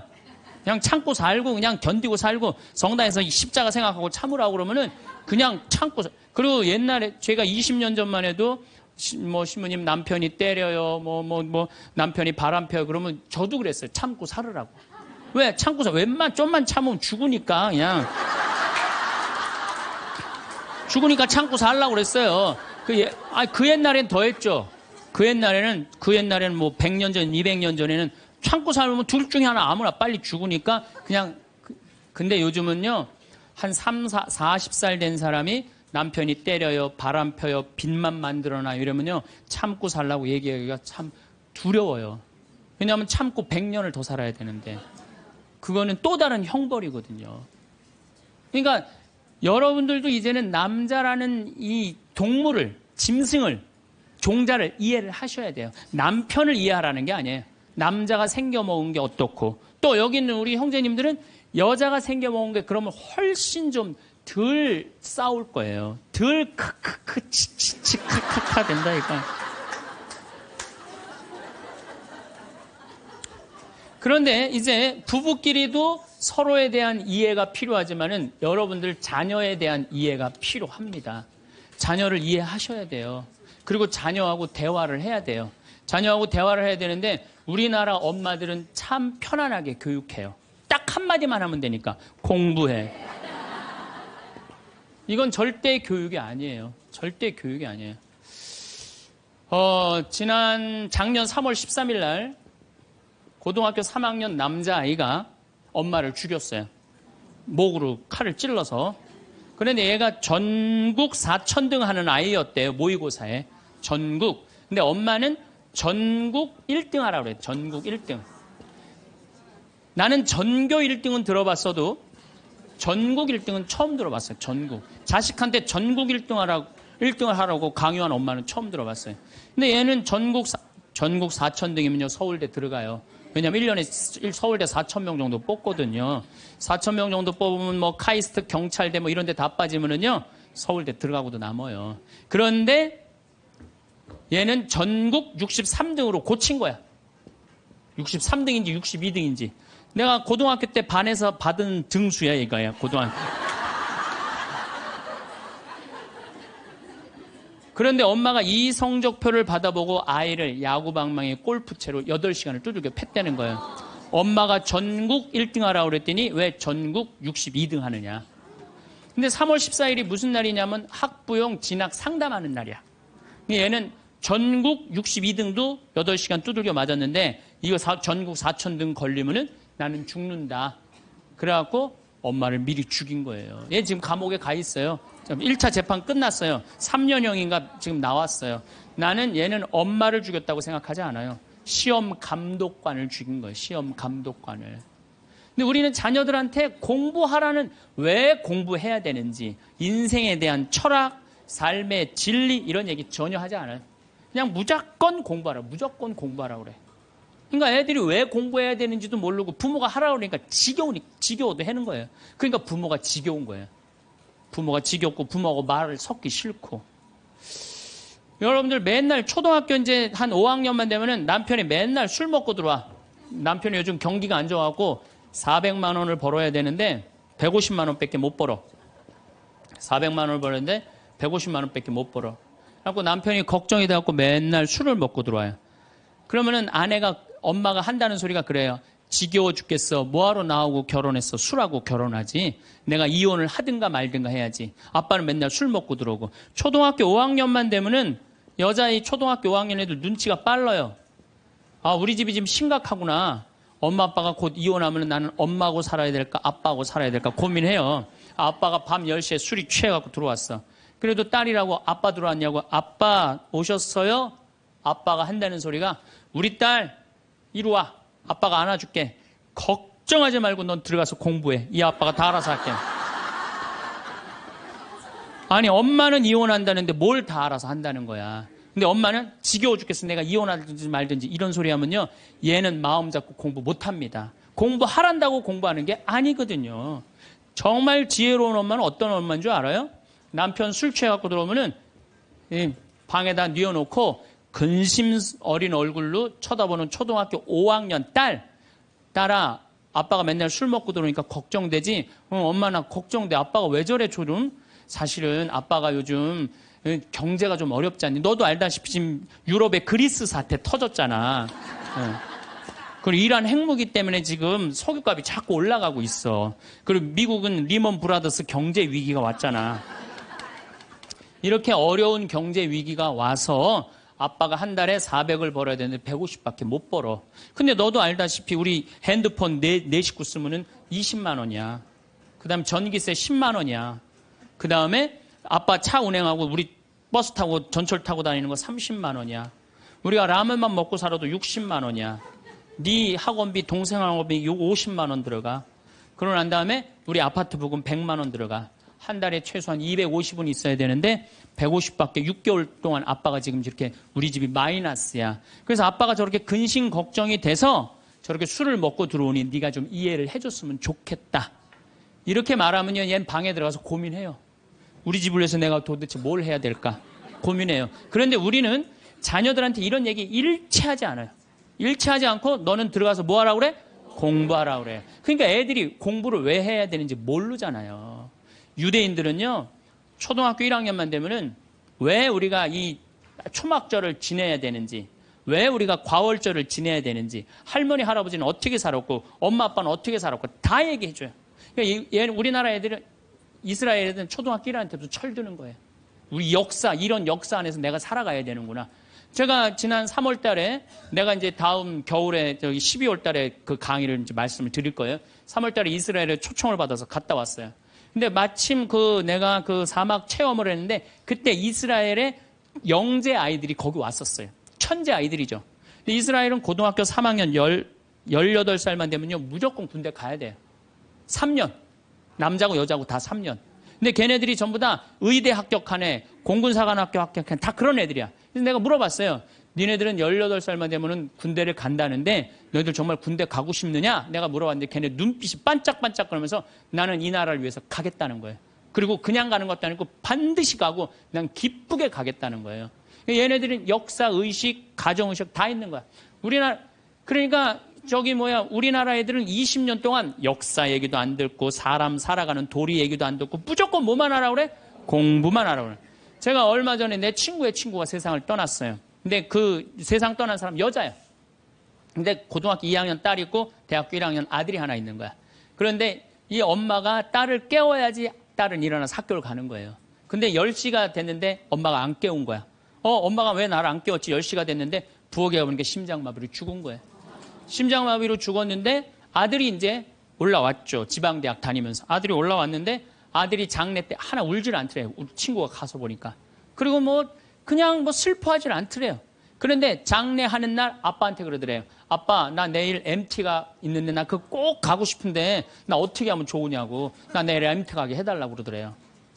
철이 안 들은 거죠. 그런데 여러분들, 얘가 철이 왜 없을까요? 누가 이렇게 철없이 키웠을까요? 부모가 철없이 키운 거예요. 뭐 하라고 그런 거야? 공부하라고 그러는 말 외에는 한 얘기가 없는 거예요. 공부하라는 얘기.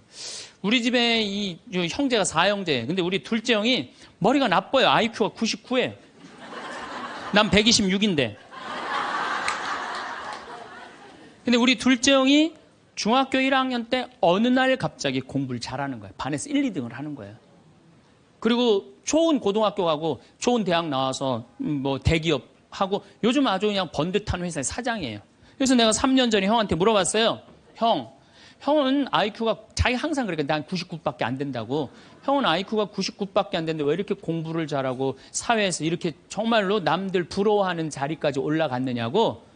왜 IQ가 99밖에 안 되는데 왜 갑자기 공부를 잘하느냐고 내가 물어봤어요. 근데 형이 이런 말씀을 저한테 하더라고. 형이 신부님, 내가 중학교 1학년 때 아버지가 간 수술했어요. 큰 간 수술을 했어요. 난 초등학교 4학년 때 기억나요. 아버지 병원에 가면 천도복숭아 따먹었던 거 기억나요. 그리고 아버지가 퇴원을 하고 다음날 허리를 구부리고 출근을 하시더래요. 근데 우리 형이 보니까 어머니가 그랬대요. 여보, 며칠 쉬었다가 나가라고. 그렇게 허리를 구부리고 어떻게 출근을 하느냐고. 근데 아버지가 그러더래요. 나는 내 자식 먹여 살리고 공부시키려면 오늘부터 나가야 된다고. 그 일주일 동안 이 99짜리 IQ가 지켜본 거예요. 일주일 동안 지켜보면서 자기가 그런 생각을 했대요. 내가 저 아버지를 위해서 해야 되는 건 공부다. 그래갖고 이 99 IQ가 코피가 터져가면서 공부를 한 거예요. 근데 그 아들은 내가 봐도 그때부터 효자인데 지금까지도 효자예요. 왜? 부모의 삶에 동참했기 때문에. 여러분들은 자녀를 여러분들의 삶에 얼마나 동참시키세요? 어제 내가 평창에서 강의를 했는데 할머니 한 분이 평생 한 번도 그런 얘기 안 했대, 자식한테. 먹여주고 재워주는 거 외에는 한 게 없다는 거예요. 여러분들, 개는요, 10마디 알아듣는데요. 기다려, 앉아, 손, 엎드려, 이 정도 알아듣는데요. 그리고 원숭이는 한 30마디 알아듣는데, 자기네들끼리도. 사람은 적어도 하루 한 집에서 살면서 10,000마디는 해야 된대요. 근데 우리가 자녀들한테 무슨 얘기해? 일어나, 밥 먹어, 학교 가, 숙제, 공부해, 시험은 10마디 정도밖에 안 한 거야, 20년 동안. 어떤 하느님을 사랑하는 거, 사람을 사랑하는 거, 살아가면서 사람의 도리, 우리 집안의 내력, 그런 얘기 생전 안 하는 거예요, 생전. 내가 어떤 고민을 하는지, 내가 어떤 갈등 속에서 사는지, 아빠하고 어떤 추억이 있는지, 그런 거 전혀 모르는 거예요. 밥만 먹여주는 그러니까 10마디 이상 안 하는 거예요. 그러니까 내가 자녀를 키우면서 계속 들어가서 공부해 10마디 이상 안 한 이 집은 무슨 집이냐? 개 같은 집이에요. 개 같은 집. 사람 집이 아니에요. 사람 집이 아니에요. 다정한 대화를 할 수가 없는 거야. 그러니까 우리 이 둘째 아들은 정말 그때부터 지금 나이가 50이 넘었는데 아직까지도 효자예요. 그래서 내가 이렇게 나보다 신부가 됐으면 더 잘 살았을 거예요. 둘째 형이. 근데 큰형은 이제 우리 어머니 아버지가 이제 휴가를 이제 우리 생태마을 요즘은 이제 거의 못 오시는데 휴가로 오면 이제 누나, 큰아들, 둘째 아들이 돌아가면서 모시고 와요. 근데 이제 뭐 큰아들 좀 자기도 뭐 조그만 공장을 하는데 막 이제 바쁘니까 바쁜 와중에 어머니 아버지 모시고 오는 거 아니에요. 오다가 어머니가 아이고 얘야 묵주를 까먹었다 그러면 신경질을 부린대요. 바빠 죽겠는데 어떻게 하라고 그러냐고 지금 일주일만 손가락으로 하고 오라고 그냥 그런데요. 근데 둘째 아들은 어머니가 딱 이제 아들 둘째 아들이 태우고 평창에 오다 얘야 묵주를 까먹었다 그러면 둘째 아들은 그런데 우리 어머니가 저한테 해준 얘기예요. 어머니 걱정하지 마세요. 톨게이트 앞에서도 그런데 어머니 걱정하지 마세요. 차 돌리면 되죠 뭐. 그리고 그 차를 돌려갖고 30분 동안 집에 가서 그 묵주를 찾아서 모셔다 드린다는 거야. 그러니까 부모가 불편한 게 싫은 거야. 왜? 이 자식은 중학교 1학년 때부터 누구의 삶에 동참한 거야? 부모의 삶에 동참한 거야. 여러분들은 자녀들을 언제부터 삶에 동참시켰어요? 부모가 속이 썩는지 아빠가 힘든지 고통스러운지 그런 건 하나도 얘기 안 하잖아요. 그리고 너는 뭐만 하면 돼? 공부만 하면 되는 거야.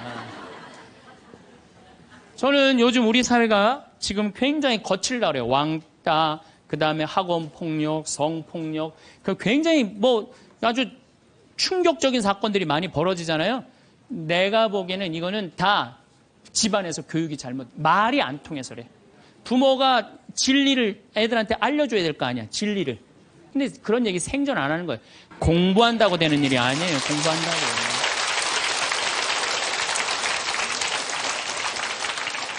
그러니까 자식들하고 대화를 하려고 해도 대화를 해본 적이 있어야지 대화를 할 거 아니야. 공부하라는 말 외에는 해본 적이 없는데. 그래서 엄마 명동에 어때? 좋았어? 좋았어. 어떻게 좋았어? 그냥 좋았어. 넌 들어가서 빨리 공부해. 자, 그렇다면은 내가 어떻게 하면 대화를 잘할 수 있을까? 말을 잘할 수 있을까? 첫 번째, 들어라. 우리가 이게 부족해요. 듣는 게 부족해. 우리나라 사람들이 듣는 게 부족해. 제가 평택에서 본당 신부할 때 교우가 한 5,000명 됐었어요. 본당 신부 혼자 하는데 하루에 고해성사를 200명, 300명이 보는 거예요. 너무너무 힘든 거야. 그러니까 내가 주일날 막 교우들이 1분 이상 고해를 하면 막 신경질이 나는 거야. 그러니까 할머니들이 그냥 신부님 내가 6.25 때 시집 와갖고 그냥 독자 집에 시집을 왔는데 아들을 하나 낳았어요. 아들을 하나 낳았는데 그놈이 독자라고 내가 너무 오냐 해서 키우다 보니까 이놈을 장가를 보냈는데 이놈이 이혼을 해갖고 손자를 나한테 맡겨갖고 내가 지난주에 그 손자 찾으러 다니느냐고 주일미사를 빠졌어요. 아, 주일미사 빠졌는데 왜 6.25 전쟁부터 시작을 해. 그래서 내가 그래요. 저 교우들한테 항상 교육할 때 죄는 간단히 죄 진 것만 얘기해라. 과정은 설명하지 말고.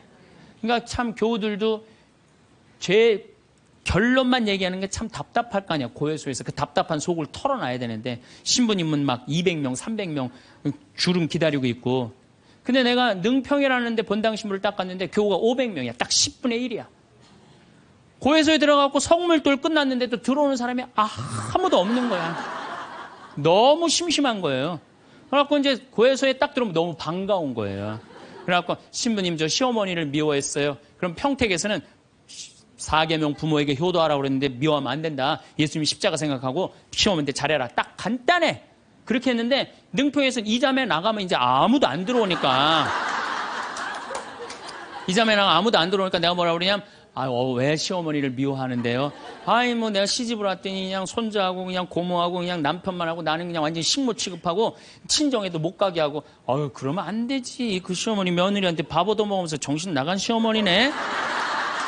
그러면은 그 자매가 신이 나는 거지. 신이 그것뿐만 아니라 내가 혼수 살림 얼마나 구박을 많이 받았는지 몰라요. 그러면은 내가 이제 정말 늙으면 그거 정말 다 그래. 하여튼 자매님 참 그런 집에서 힘들게 산다 그러면 막 눈물 콧물 흘려가면서 시어머니 욕을 바가지로 해요. 그러면서 자매가 신부님 이렇게 시어머니 욕해도 되느냐고. 걱정하지 말라고. 여긴 비밀이 지켜지는 데니까 걱정하지 말라고. 한 20분 정도 막 시컷 시어머니 욕하면은요, 대부분의 며느리들이 뭐라고 그러냐면, 신부님 꼭 시어머니가 있어서 불편한 것만은 아니에요. 시어머니가 애도 봐주고, 반찬도 이런 거 저런 거 해줄 때는 나 너무너무 좋아요. 그런 것도 있어요. 예. 신부님 이번 사순절을 맞이해서 내가 우리 성가정 만들려니까 내가 시어머니한테 내가 잘할게요. 아유 뭐 잘하면 좋죠. 그럼 반찬도 맛있게 하고 한 번 더 웃으면서 얘기할게. 아유 훌륭하십니다. 나는 한 게 아무것도 없어. 아유 그러느냐고. 그러면 자기가 고해하고 자기가 훈화하고 자기가 보속하고 자기 결심까지 다 하기가 나가. 말은요 들어주기만 하면 돼요. 여러분들 친구들하고 뭐 좀 상담할 때 지적질할 필요 하나 없어요. 나이 50, 60 넘어갖고 너 그러니까 네가 그 꼴로 사는 거야. 그러면 그 자기 속 얘기하는 사람이 너 그러니까 그 꼴로 사는 거야. 그럴 때 아유 맞아 내가 그래서 내가 이 꼴로 사나 보다. 그럴 것 같아요. 기분 나빠할 것 같아요. 당연히 기분 나빠하죠. 당연히. 우리 집에 많은 그 중고등학교 학교 다니기 싫어하는 애들을 데리고 와요. 요즘 내가 바빠서 거의 상담을 못 하는데 데리고 오면은 얘가 학교를 안 간다는 거예요. 중학교 2학년, 3학년 애가 학교를 관두겠다는 거예요. 그러면 내가 많은 경우 상담을 하면은 거의 90%는 그랬던 것 같아요. 너 학교 많이 다니기 싫으니? 네, 다니기 싫어. 그럼 관둬. 뭐 다니기 힘들고. 신부님한테 다니라고 설득하러 데리고 왔는데 신부님이 뭐라 그래? 나는 이제 그렇게 마음 먹고 애가 오는 거예요. 저 엄마가 날 저기까지 데려간 거는 나를 학교를 다시 다니게 설득을 시키려고 저 신부를 만나게 해주는구나. 근데 내가 관둬. 뭐하러 다녀? 내가 엄마한테 자세히 얘기해 줄 테니까 너 관둬. 근데 왜 다니기 싫은데 이거 이유가 뭐야? 그럼 공부도 따라가기 힘들어. 그래 맞아. 한번 따라지면 그거 못 따라가. 너 있잖아. 너는 머리로 살 놈이 아니라 내가 보기엔 몸으로 살 놈이다 너. 너 우리 생태마을에 와갖고 농사나 져라. 그러면 이제 자기 친구 얘기, 부모한테 섭섭한 얘기 다 해요. 그럼 얼마나 힘들었겠니? 그거 다니기 너 수업 시간에 조는 이유가 있지. 뭐 이해를 해야지 알아서 볼 거 아니야. 이해도 안 되는데 눈 뜨고 쳐다보고 있는 거 쉽지 않지. 신부님 그거 어떻게 알았냐. 다 내가 옛날에 해봐서 알아. 한 1시간 동안 얘 공감, 동감 해주고 고개만 끄덕여주면요. 얘네들이 거의 끝날 때 뭐라 그러는지 알아요? 신부님 막 그래도 아무리 생각해봐도 중학교는 졸업해야 될 것 같아요. 아니야. 중학교 졸업할 필요 없어. 나중에 네가 철 들으면 졸업해도 돼. 자퇴 그냥 하는 걸로 하자. 아니에요, 신부님. 중학교 졸업하는 게 나을 것 같아. 그래? 그러면 가서 한번 다녀봐. 다니다 힘들면은 꼭 나한테 얘기하면 내가 꼭 엄마한테 얘기해 줄게. 그래서 중학교, 고등학교, 대학 졸업한 애들 많아요. 아직도 연락하는 애들이 많아요. 신부님 감사하다고. 그러면 내가 아이하고 면담할 때 엄마들이 나한테 이렇게 신부님 무슨 얘기 했느냐는 거예요. 무슨 얘기? 난 한 얘기 아무것도 없어요. 그냥 고개만 끄덕여 준 거예요. 그런데 여러분들은 자녀들한테 대화할 때 뭐를 얘기해요? 조금만 고생하면 너 괜찮을 텐데 왜 그 고생을 안 하느냐? 너 저 2년, 3년만 지나면 대학 들어가면 너 마음대로 할 텐데 너 공부해. 걘 지금 지옥 같은데. 그러니까 강요하는 거야. 대화가 아니야. 대화가. 그러니까 안 되는 거예요. 인도에는요. 대화를 하면은요. 이호덕 선생님이라고 글 우리말 쓰기 아주 돌아가셨는데 책 잘 쓰는 분 계셔요. 그분 책에 그런 내용이 나와요. 인도에 여행을 하는데 사람들이 대화를 하면서 그러더래요. 아차 그러더래요. 아차. 얘네들이 우리나라처럼 뭐 물건 까먹어 아차 그러나 그랬대요. 근데 학교 수업에 갔는데 애들이 선생님을 보고 아차 그러더래요. 그래서 그게 무슨 뜻이냐 그러니까 내가 지금 네 이야기를 들어주고 있으니까 네 말이 맞다라는 뜻으로 내가 아차 해주는 거. 네 말이 사람이 지금도 고개를 끄덕이는 분들 그게 참 중요해요. 고개를 끄덕이는 게 중요한 거예요. 그래서 나는 이렇게 교우들이 상담하거나 우리 신부들이 가끔 상담 올 때도 있어요. 특히 신부들이 상담 올 때는 내가 거의 말 안 해요. 자기네들 다 하니까 고개만 끄덕여 주는 거예요. 고개만. 그럼 뭐 관두겠다 뭐 이런 신부들도 그냥 계속 고개만 끄덕여 주는 거예요. 한 3시간, 4시간 계속. 그러면 3시간, 4시간 정도 이제 가겠다고 일어나잖아요? 그럼 내가 못 일어나요. 너무 흔들어갖고 어지러워서. 그런데 놀랍게도 답을 찾아가는 신부들이 많아요. 답을 찾아가서 사제로 잘 살아요. 내가 여러분들 나이 30, 40 넘어서 답 모르는 사람이 있어요. 인생에 답 모르는 사람이 있어요. 근데 내가 지금 저 사람한테 내 얘기를 하는 건 이 답답한 속을 좀 알아달라는 얘기예요. 그러니까 여러분들 대화의 기본은 판단하지 않고 들어주는 거예요. 판단하지 않고 그냥 그 사람 마음에 공감해 주는 거예요. 두 번째, 내가 대화 다 잘하고 싶다. 이기려 하지 마라. 우리가 이 대화에 이게 뭐예요? 이 쥐래. 이기려고. 말하면 내가 꼭 저 사람을 설득해서 이기려고 그래. 근데 여러분들 설득이 돼요? 안 돼요. 내 남편도 설득이 안 되는데. 그렇죠? 내 자식도 설득이 안 되는데 남이 설득이 되겠어요? 그러니까 종교 얘기, 정치 얘기, 이데올로기 얘기 이런 얘기는 하는 게 아니에요. 근데 그냥 꼭 내가 어디 강의 가면 제일 당황스러운 게 그거야. 신부님 이번에 대통령 어떻게 될까? 신부님 박근혜에 대해서 어떻게 생각하느냐고. 이거 미치는 거예요. 이 사람이 전라도 사람인지 경상도 사람인지 아니면 이 사람이 페미니스트든지 아니면 남성 우월주의인지 모르잖아요. 그러니까 그런 정치 얘기를 끊을 때 싸움이 일어나게 돼 있는 거예요. 그리고 그건 설득이 안 돼요. 사람은요, 안 변합니다. 웬만하면 안 변해요. 변하기가 쉽지가 않아요. 여기 계시면 여러분도 변할 것 같아요? 변하기 쉽지 않아요. 이스라엘 백성이 400년 동안 이집트에서 종살이 했어요. 그리고 이제 이스라엘에 딱 들어가려고 그러는데 딱 걸렸어요. 왜? 하느님이 가만히 보니까 종살이 하던 습관을 못 버리는 거야. 계속 불평하고 자기 스스로 뭘 해나가야 되는데 하느님이 고민을 하다가 얘네들은 안 바뀌겠다. 400년 동안 이 몸에 배갖고 그래서 이제 이집트는 떠나왔으니까 어떻게 40년 동안 보름이면 가요. 그 이집트에서부터 이스라엘까지 보름이면 가는 거리인데 40년을 떠돌아다니면서 그 노예살이에 몸에 뱉던 사람을 다 죽여요. 그리고 완전히 새로운 사람만 다 들어가요. 다시 태어난 사람만. 그렇게 안 변하는 게 그러니까 40년 동안 단련 기간을 주는 거예요. 또 예수님도 부활해 갖고 왔는데 사람들 변했어요? 안 변했어요. 변한 사람 없어요. 12 제자만 변하고 그런 거지. 사람은 안 변해. 근데 여러분들이 너 이렇게 살아 그런다고 살아요, 그 사람이? 그러니까 대화할 때 싸워서 이길 수가 없어요. 싸워서 이기려 하지도 말고.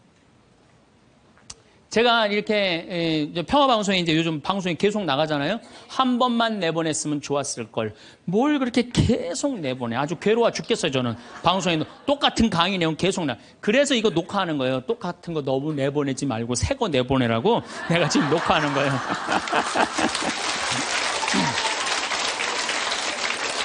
그런데 우리 PD님이 나한테 그러는 거예요. 신부님 시청률이 1위라는 거예요. 정말 기분이 좋더라고요. 그리고 이제 평화방송 다시 보기에도 보면은 댓글이 고맙다 막 쫙 올라와 있어요. 자긴 종교가 다른데도 내 걸 본대요. 그런 분들도 많아. 그런데 딱 한 사람이 천주교 성직자 맞음 이렇게 썼어요. 성직자 맞음 이렇게 썼어. 기분 굉장히 나쁘게. 왜? 내가 행복농 강의하면서 평화방송 다시 보기라면 1,000원을 내야 돼요. 1,000원을 받으면서 내가 행복농 강의하니까 너 가증스럽다 이거야. 너 성직자 맞냐 이거. 천주교 신부 맞느냐 이거예요. 그러니까 네가 진짜 행복농 강의 제대로 하려면 받지 말아라 이거예요. 근데 나는 안 받아요. 평화방송이 받는 거지 나는 안 받아요. 나 거기서 받아갖고 평화방송에 나 돈 한 푼도 안 줘요. 그리고 300K로 보면 무료로 볼 수 있어요 또. 그 사람은 내가 싫은 거야. 내가. 그냥 본질적으로 싫은 거야, 내가. 그러니까 성직자 맞음하고 쓴 거야. 근데 그 밑에 댓글을 써서 내 팬들이 막 신부님 돈 안 받는다. 평화방송도 해명을 했어요. 신부님 한 푼도 돈 안 간다. 그래도 아무 소리도 없는 거야. 그러니까 그 사람은 내가 싫은 거예요. 그 싫으니까 성직자 맞느냐고 한 거야. 자, 내가 그걸 읽어보고 막 화가 났어. 100명이 다 칭찬하는데 한 명이 나 욕하면 신경질 나잖아요. 그래갖고 내가 밑에 댓글에다가 너 나하고 한 번 만나서 싸우자. 나 돈 안 받는다. 나한테 사과해라. 그래야 될 것 같아요? 무시해야 될 것 같아요? 그걸 잘 아는 사람들이. 아니 무시해야 되는 걸 그렇게 잘 아는 사람들이 주위 사람들한테 그렇게 싸워서 이기려고 그래요. 우린요 인생을 살아가다가 무시해야 되는 사람들이 참 많아요. 우리가 인생 살면서요 제가 이렇게 강의를 하니까 모든 사람이 다 날 좋아할 거라는 생각은 절대 안 해요. 절대 안 합니다. 왜냐하면 내 강의를 듣는데 내 강의 싫어하는 사람들이 있어요. 그리고 그 사람들 자유예요. 얼마든지 싫어할 수 있어요. 내가 그 사람들 무시하는 것도 내 자유예요. 근데 그 사람들은 머리 드밀고 싸우고 이렇게 사느니 죽는 게 낫다. 뭐하러 그래? 나 사랑하는 사람이 훨씬 많은데. 그럼 내가 사랑하는 사람한테 마음을 뺏겨야 될 것 같아요? 염장 지르는 사람한테 마음 빼앗겨야 될 것 같아요? 어느 누구한테 마음 뺏겨야 돼? 사랑하는 사람한테. 여러분들도 마찬가지라는 거예요. 그러니까 오늘 이렇게 생각해서 내 볼이 누군가 그 사람한테 내가 마음을 빼앗기고 시간을 빼앗고 열정을 빼앗긴다면 여러분들은 타자 자격 없고 인생 살 자격 없는 거예요. 그건 걸러내야 돼요. 이기려 하지 마세요. 골라내시면 돼요. 그러니까 우리들이 모든 사람한테 사랑받으려고 그럴 때 그때 미치는 거예요. 예. 날 사랑하는 사람도 있고 사랑하지 않는 사람도 있고 반대로 뒤집어서 얘기해 봅시다. 여러분들 다 사랑해요? 아니요. 여러분들 마음에 안 드는 사람 있어요? 없어요? 있어요. 남들도 똑같은 거예요. 그렇게 생각하면 스트레스 받을 일이 하나도 없죠. 예. 그냥 내 맛있는 거 집 잡혀서 사 먹으러 다니면 돼. 자, 세 번째, 대화를 잘하려면 지는 법을 배워야 돼요. 이기려 하지도 말지만 지는 법을 배워야 돼. 여러분들 우리가 살아가면서 이걸 대한민국이 못해요. 아니 내가 맨날 이겨야만 돼? 1등만 해야 돼? 2등 할 수도 있고 꼴등 할 수도 있고 내가 달리기 하면 달리기 잘하고 노래하면 노래 잘하고 그림은 그림 잘해야 다 잘해야 돼요?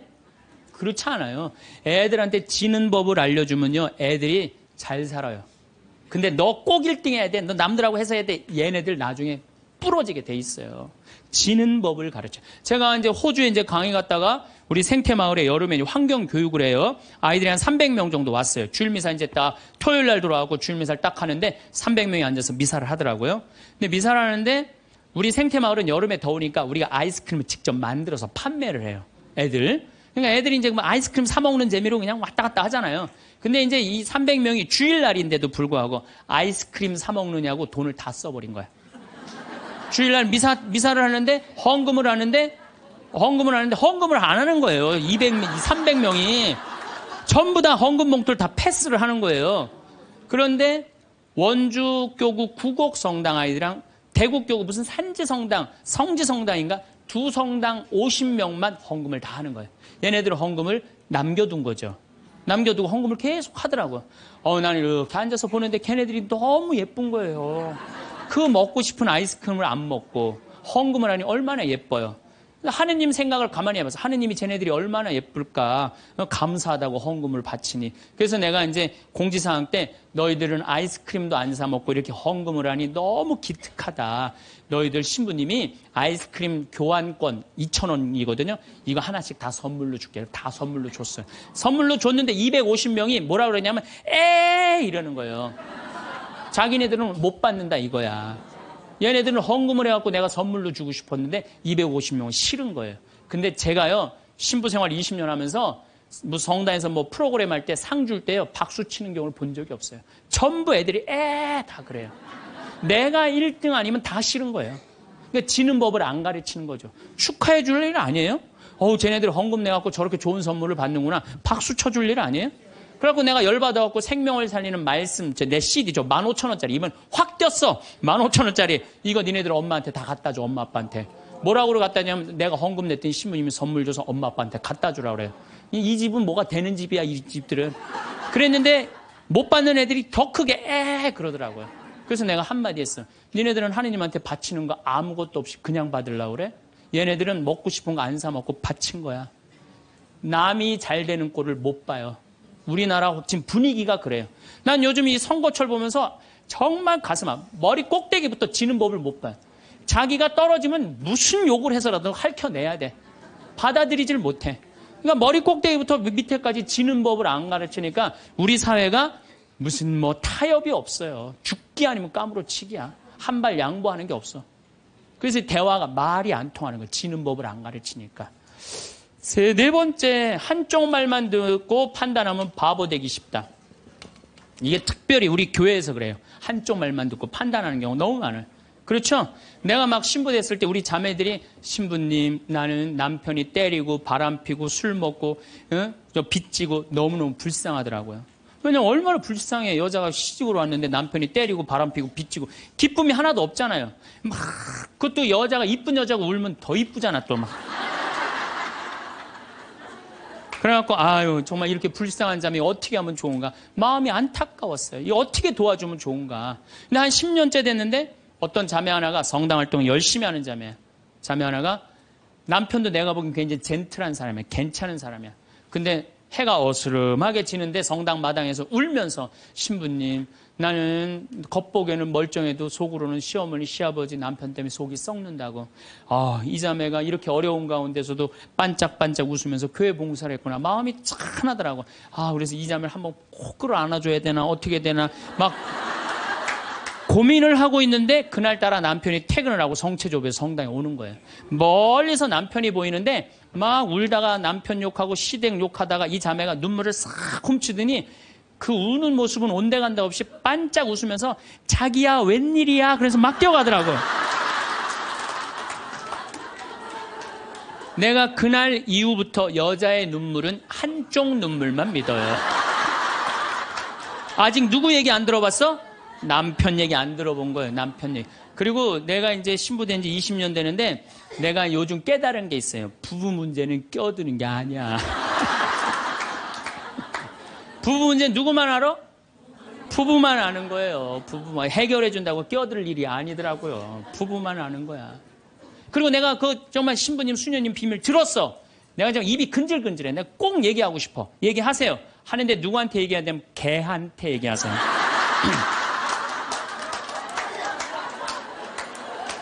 걔한테 얘기하세요. 걔는 말을 옮깁니까 안 옮깁니까?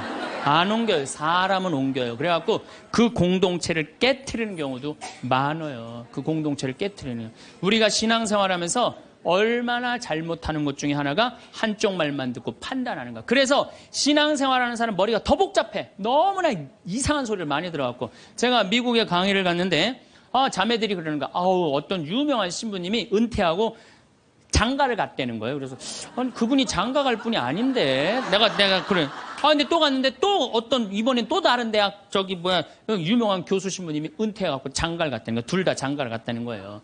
여자를 알기를 돌같이 보던 분들인데. 그래서 나는 속으로 그분들이 은퇴할 분, 장가 갈 분들이 아닌데. 그래갖고 내가 이번에 1년이 지나고 난 다음에 동창 신부들 모여갖고 나 미국에 가고 이런 얘기를 들었다. 그랬더니 한 동창 신부가 그런 얘기를 무슨 소리야. 지난주에 나하고 같이 미사 봉헌하고 신부님이 성서 강의했는데. 그러니까 멀쩡하게 성서 강의하는 신부님이 미국에서는 지금 관도하고 장가가 있어 지금. 우리가 얼마나 신앙생활하면서 이 잘못된 소문에 우리 영혼이 망가지는지 몰라요. 그러니까 한쪽 말만 듣고 판단하면 뭐가 되기 쉽다? 바보 되기 쉽다. 5번째, 끝을 좋게 맺어라. 이 무슨 얘기냐 하면은 끝을 좋게 맺어라. 이 무슨 얘기냐면 여러분들 사람이 살아가다 보면요 사이 나쁠 때가 있어요. 친한 친구인데 결국은 재산 문제 때문에 법원까지 가갖고 법원에서 재산 주고받고 이게 끝났어. 헤어질 때 뭐라고 헤어져요? 야, 우리가 그래도 30년 동안 친구인데 이렇게 좋지 않은 일로 법원까지 왔는데 이렇게 결정이 났으니 너 다음에 어딜 가도 행복하게 살았으면 좋겠다. 다음에 볼 때 우리 웃으면서 만나자. 이렇게 헤어져야 돼요. 아무리 속이 뒤집어져도. 근데 우리는 뭐라고 헤어져요? 너 밤길 조심해. 내가 언젠가 너 가만히 안 놔둘 거야.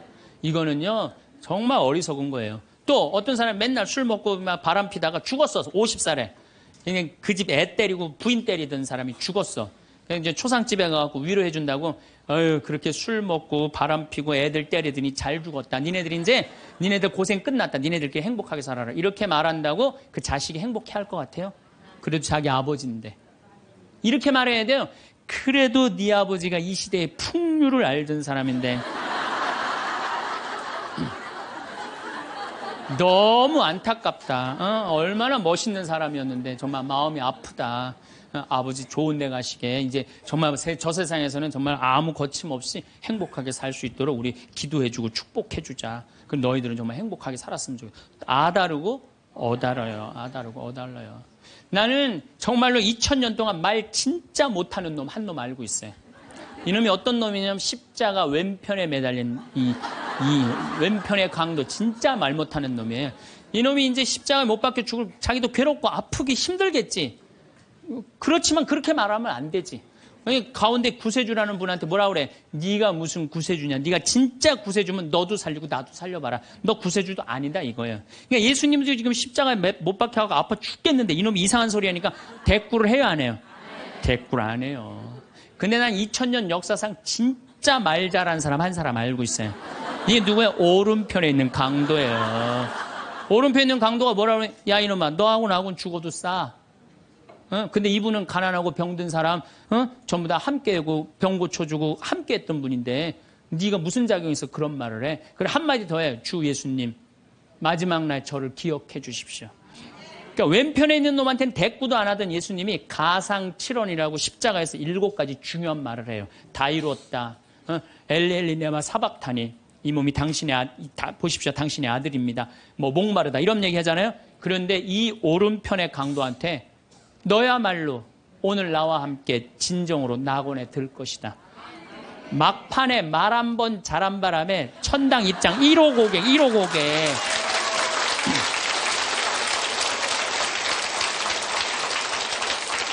여러분들, 우리가 사람이라는 것이요, 이 말이요, 복을 불러일으키기도 하고 화를 불러일으키기도 해. 구원까지 결정될 수 있는 게 말이에요.